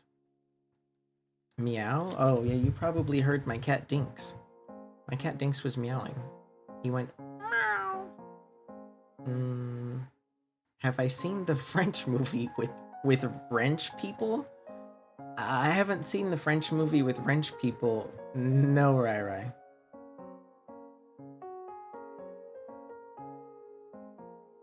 A new teacher that taught them music? Subwa, are you being, like, silly? Or is there an actual movie that is like School of Rock, but not School of Rock? I'm confused. I'm as confused as Aoi is. Thank you for the shout out to Skula Bula. Thank you. Not wrench people? I know, you meant French people, but you also asked me if I saw a French movie with French people, which is kind of a dumb question. It's not School of Rock? Which movie is it? For anyone interested that wasn't here at the beginning, I saw the documentary about Toni Morrison, the author, just last night. It was really good. I recommend it. Oh, Yuriko, thanks for following. Thank you for following. Thank you. Merci pour avoir activé les notifications de mon canal. Okay, I'm gonna go back to Orleans, because that's enough of the rat.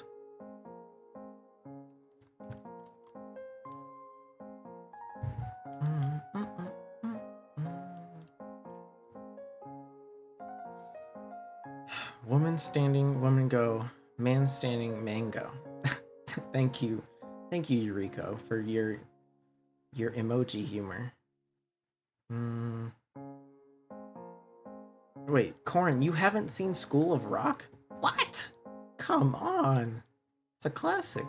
It's like a 2000s classic. Shit, I even had to watch that movie in English class one time, because the teacher was being lazy. Jim Morrison from The Door? No. Tony. An underscore aka underscore Eureka squeaks. How do you fit an elephant in a fridge? I don't know. You open the door and put the elephant in. Okay. How do you fit a giraffe in a fridge? You open the door and take the elephant out and put the giraffe in. Put the giraffe in. Of course. Every animal was invited to a party. XA. Except one. Which animal wasn't invited? The giraffe, because it was still in the fridge. Why does it have an 82 out of 100 on Metacritic? Because who the fuck cares what Metacritic thinks? What the fuck? Yeah, like, okay, School of Rock.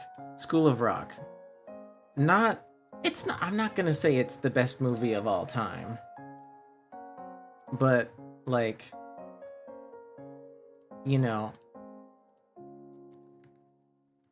there's a few bad eggs in the movie, but overall, it's a really fun movie about a guy that teaches a lot of, like, depressed school children that are overworked about the joy of music. And there's some bad jokes that might not have aged well, but I'd say it's worth watching. All right, you guys, it seems Aoi and Yuriko drove out to make out point with the stream open. Thankfully the stream's still open while they're at make out point. The Chorus, 2004 is the film that you were talking about. No, I'm sorry, I haven't seen The Chorus. And I'm sorry, Eureka. My tongue is not rigged. I cannot lick you back. You have never been to a makeout point style place before? Well, welcome, welcome. Apparently it's right here, right now. You really haven't?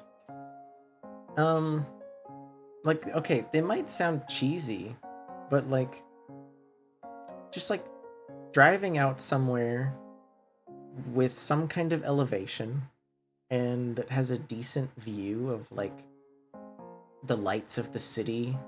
You know, you just bring a snack and some music, and you just kind of hang out there and talk. You know, you shoot the shit with somebody that you have feelings for, even if you're already like, I know you already have someone. It's I don't know, it's a nice time, if as long as you're like in the mood for that. An elevator with a glass window? No. It has to be right. It has to be a private place.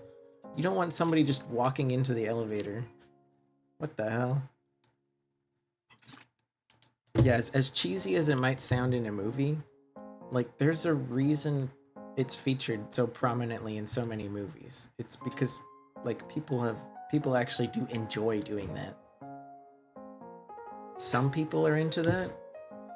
Not right now, they're not. It seems like it'd be fun for a few minutes. Yeah, you're not meant to stay there for very long.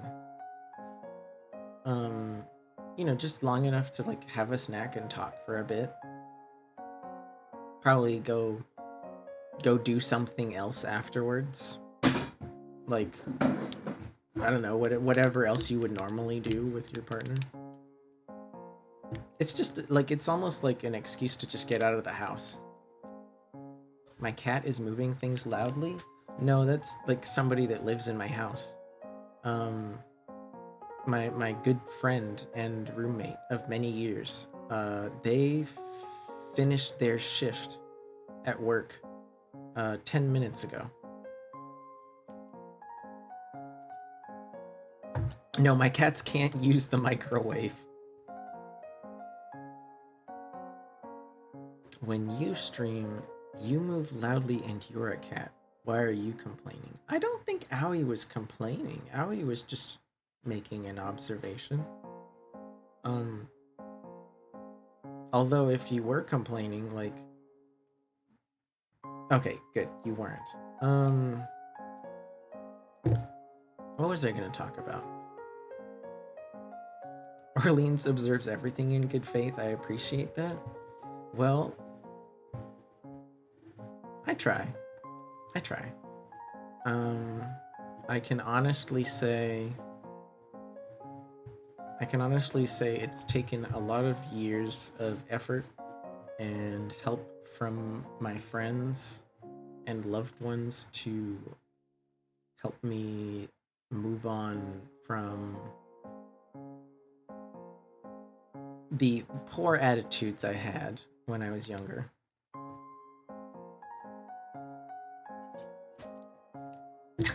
Hi again, Skula. Are you chomping? Who are you chomping? Do you guys like it when Ahi does that thing where he goes? I think it's adorable. I'm just surprised he has the energy. I'm sorry. I'm surprised she has the energy to do it so often.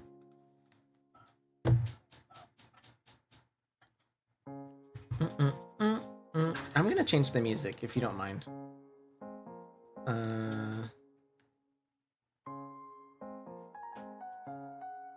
Alright. Goodbye, Stillwater. Hello. What do I want to play right now? The VOD won't be able to hear this, but that's okay.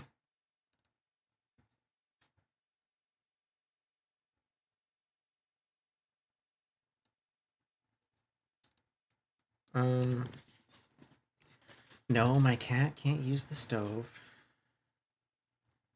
Hello, Arist. You just came here to tell me that you love the freckles on my model? I'm glad. I'm glad. I did specifically ask for them to exist after all.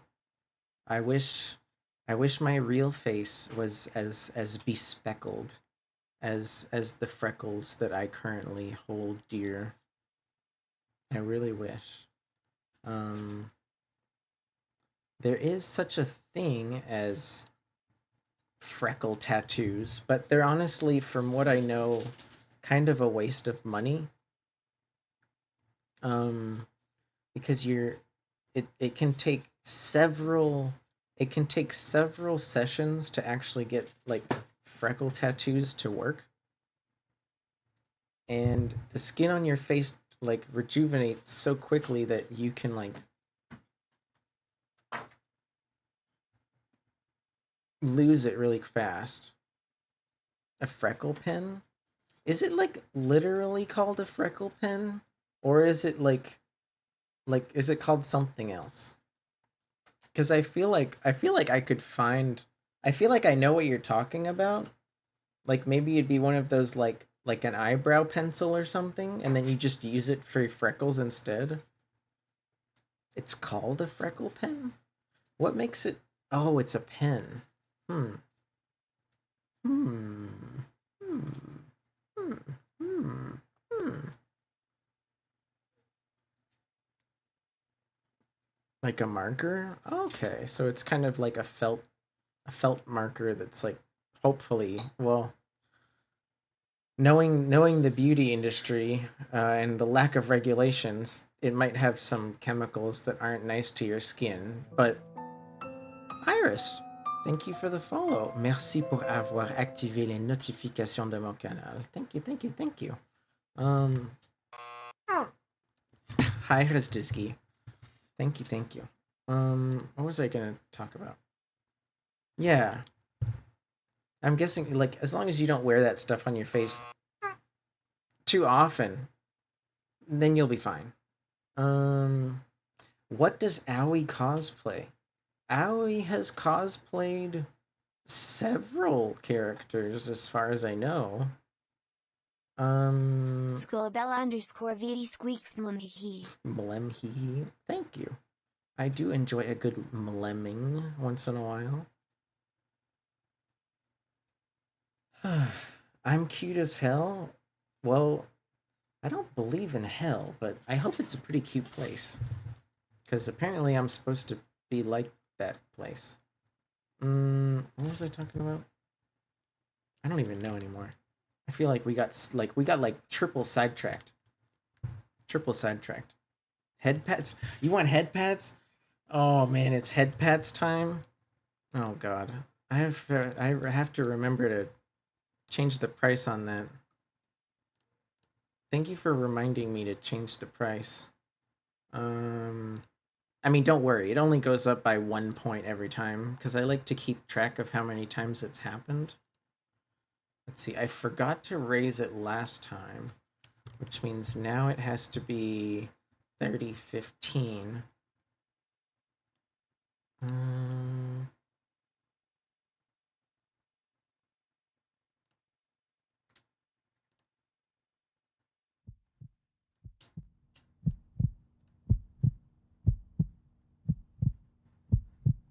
it seems that Skelebel wishes to give me the comforting joy of head pats.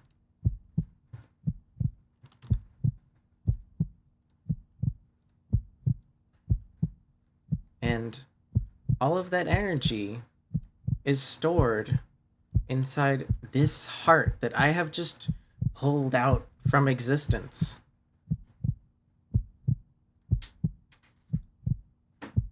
So, without further ado, the comforting head pats will now happen.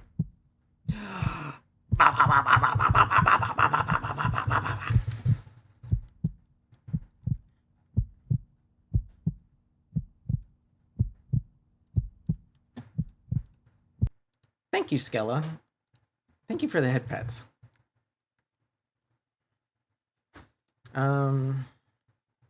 These head pats scare you? Yeah, they're meant to be unique and fun. Oh. The head pats pay off once again. Thank you, Skilla. And thank you, Divine Nikto, for the follow. Merci pour avoir activé les notifications de mon canal. And welcome, welcome, welcome, welcome.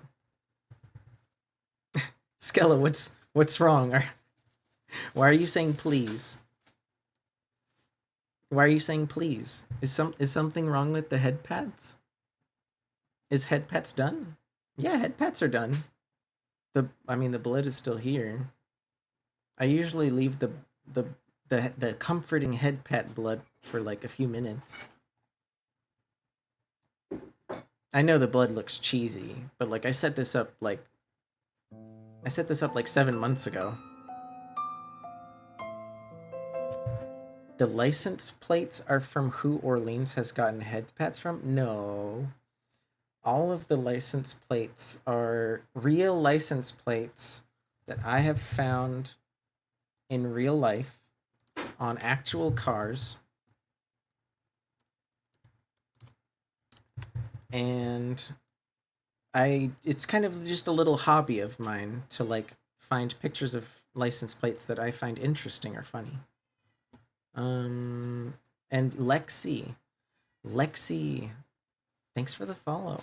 Merci pour avoir activé les notifications de mon canal and welcome. Oh, the sound you can't stand? That's understandable, right? I'm sorry the sound scares you, but I'm not gonna change the head pats anytime soon. Is it blood or borscht? It is absolutely blood. I would never, ever pour borscht onto my head. I respect soup too much. Here, I'll show you guys a bunch of why not? I can play this game.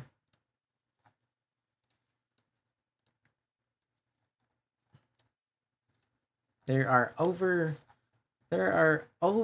I think there's over 200 options for these. I have quite the collection. And all of them are listed in a channel in my Discord. If you want to use the redeem, you have to unfortunately join the Discord to see the list. Thank you for pronouncing your name right. You know what, Divine? I almost didn't. I like had to read your name like 5 times in my head to be like, this isn't Devin. This isn't Devin. It can't be Devin. You're joining? Oh gosh. Okay, well, if I'm gonna be honest, my Discord is a pretty quiet place.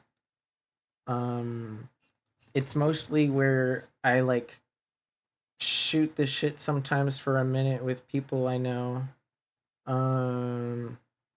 Or just give a little heads up to people that are in the Discord about upcoming streams. And it's a home for the list of license plates because I didn't want to make like a Google form or anything like that. And when I find more license plates, I'll keep adding more. You never read your Discord? Well, your Discord is like probably busier, so I could see how it's hard to keep up. Hello, Nia Asuka. Hi. Welcome in. What's Discord? Rai, you know what Discord is. We've been in a voice call together.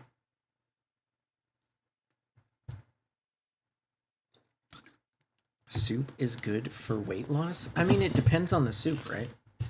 I guess some soups might have like a lot of things that could, I don't know, they do provide a lot of water, which is always good. What's going on? It's only slightly busy, and that's a recent thing. Hey, I'm glad that your Discord is getting busy. It means that like people in your community want to like talk to each other and have a good time. You're tired, Subois? Good night. Good night, Subois. Could you send me PNGs of some of my favorites? Um, I mean, if you wanted to like DM me, if you wanted to like DM me a few of your favorites from the list, I could send you the picture, sure. I don't have like my favorites depend on the mood. And it's also like I also sometimes use them as a reaction image because they just have like regular ass words on them. When I start stream, I always just pick a random one. The redeem doesn't happen very often, but I'm not sweating it. I don't sweat it. Like the hobby can exist without being busy. I just kind of added it for fun. It got busy after you posted your bingus. What did you think would happen? What did you think would happen? What did you think would happen?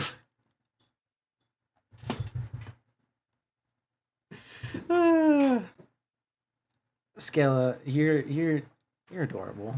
Can I let you know that? Luigi? Luigi.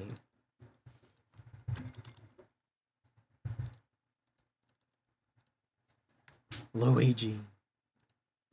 Goodbye, eggs. Welcome, Luigi. Bam. Thank you for the redeem. I like I know there's probably a way for me to like make that happen automatically, but every single image of the license plates are of varying quality and size.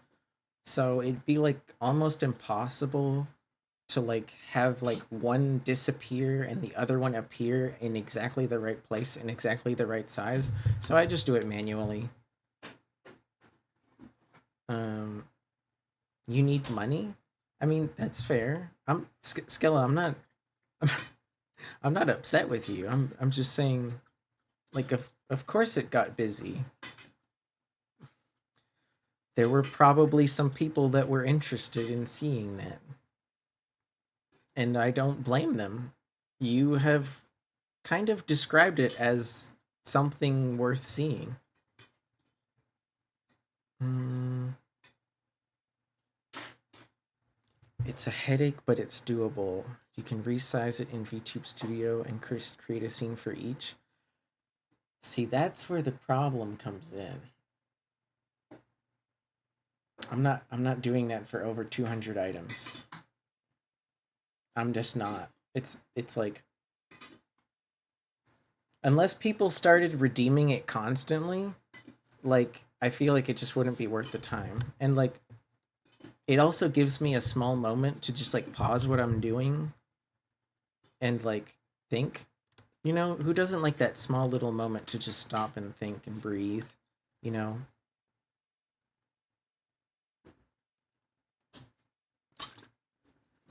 Ah.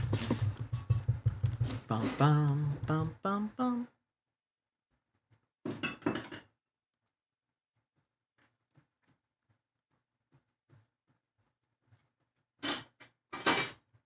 Does anyone know this song?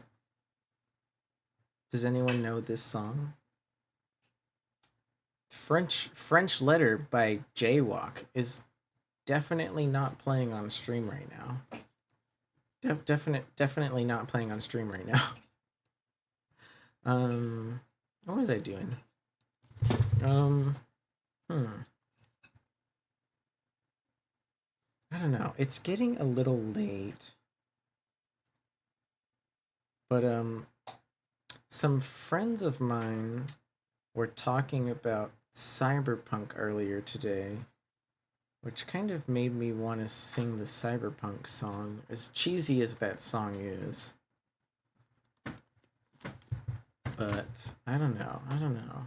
I might save it for tomorrow.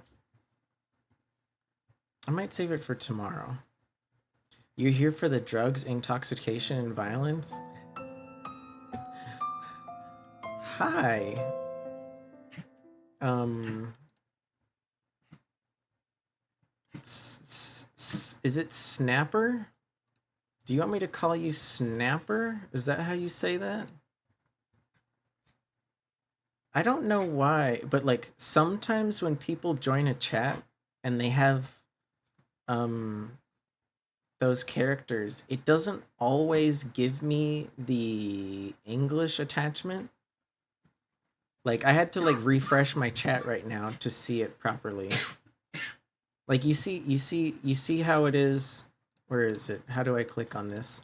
You see how it is right here.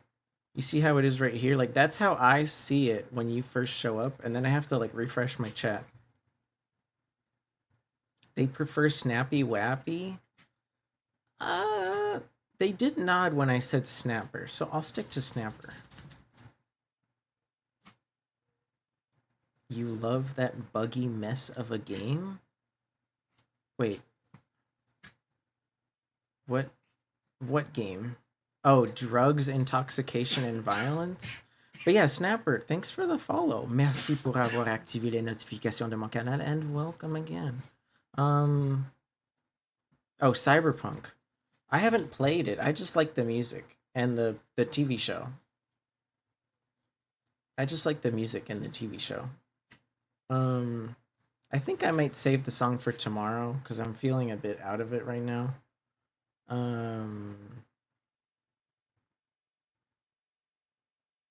But I am down to sing something else. It nearly killed your PS4?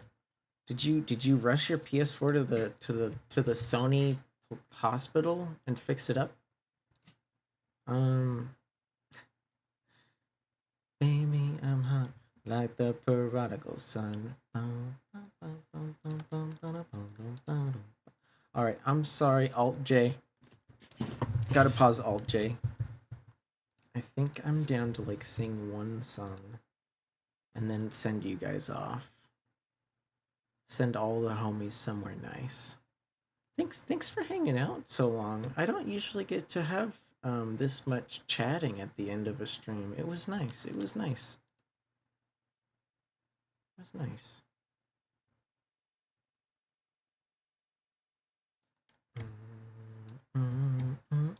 Wait till I get my money right. Oh god, why is that stuck in my head again? I don't even like that song. You had to do surgery on your PS4 yourself? Man, Rai, you're so skilled. I've never even touched a PS4, so I wouldn't know how to do surgery on a PS4.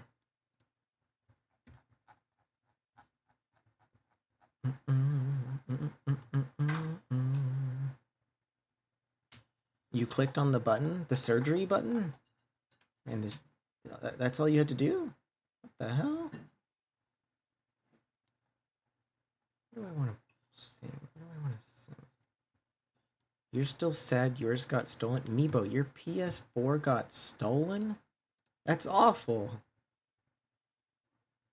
I'm so sorry.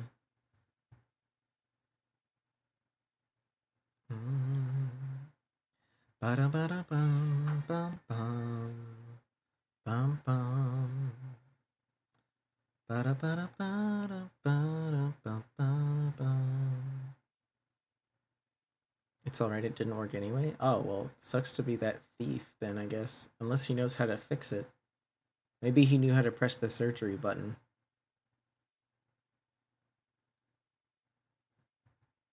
How does that one song go?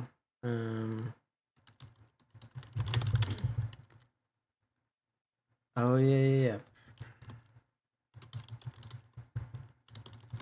Maybe, okay, I think this might be a good one.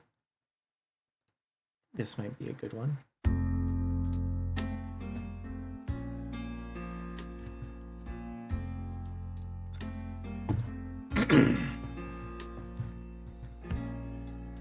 Just a perfect day. Drink sangria in the park. And then later, when it gets dark, we go home. Oh, for fuck's sakes.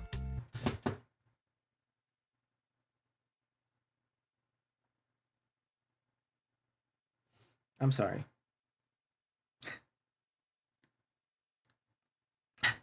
There's the drugs and intoxication. An ad is playing. A fucking ad is playing right now. I wasn't paying attention and I should have skipped it. All right. We ready? Let's get this perfect day over. It's okay. It's okay.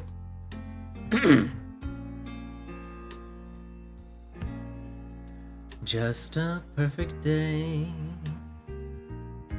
Drink sangria in the park. And then later, when it gets dark, we go home.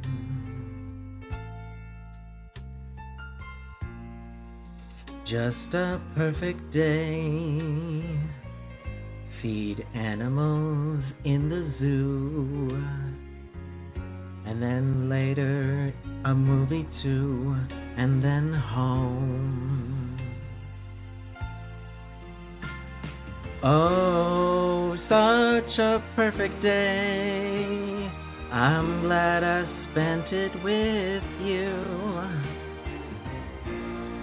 Oh, such a perfect day. You just keep me hanging on. You just keep me hanging on, hanging on. Just a perfect day. Problems all left alone. Weekenders on our own. It's such fun.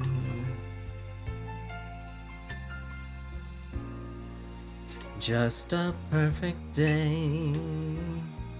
You made me forget myself. I thought I was someone else, someone good. It's such a perfect day. I'm glad I spent it with you. Oh, such a perfect day. You just keep me hanging on. You just keep me hanging on, hanging on.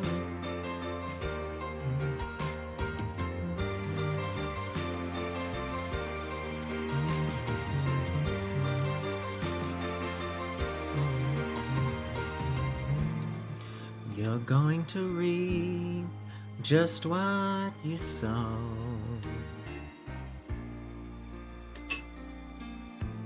You're going to reap just what you sow.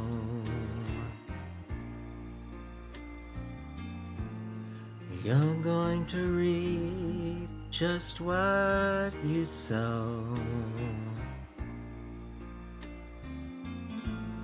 You're going to reap just what you sow.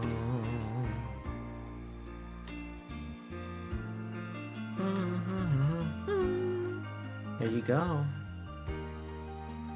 Lou Reed, everybody. Lou Reed. Who remembers Lou Reed?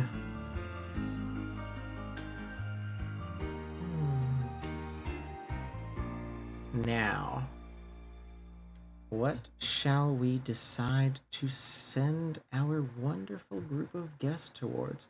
Où allons donc maintenant envoyer mes amis? Ooh. Ooh. Ooh. Ooh. Minecraft. Fucking, I don't even play Minecraft. Why am I making Minecraft noises?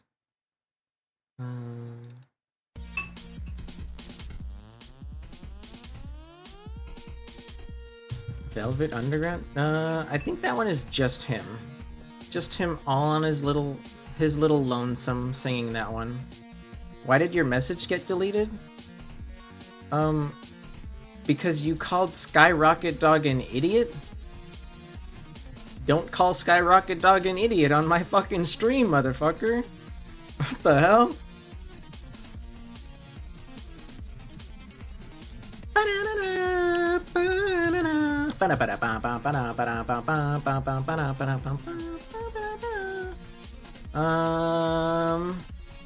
I think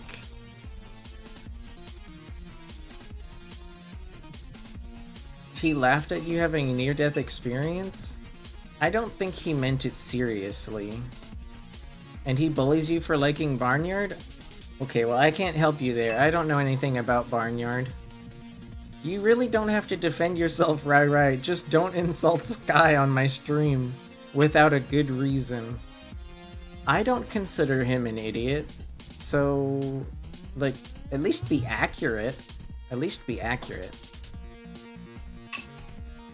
He dropped a bowling ball on your foot and he thought it was the funniest thing ever? What do you mean? You have never met him.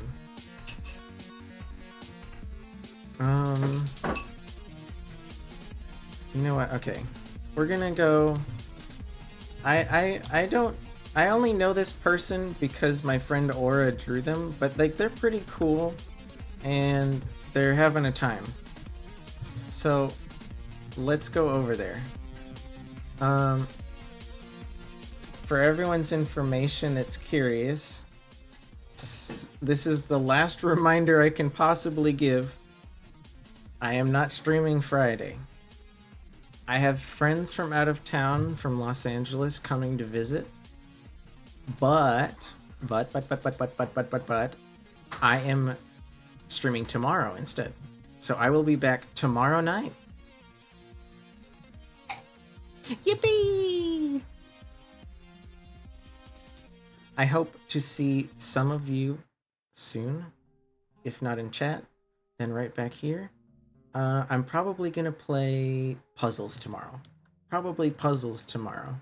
I have one more Rusty Lake to go. I think it's called Rusty Lake Paradise. And then I'll have to play some puzzle games with, sadly, an aesthetic that I won't enjoy as much. I absolutely love the aesthetic in those games.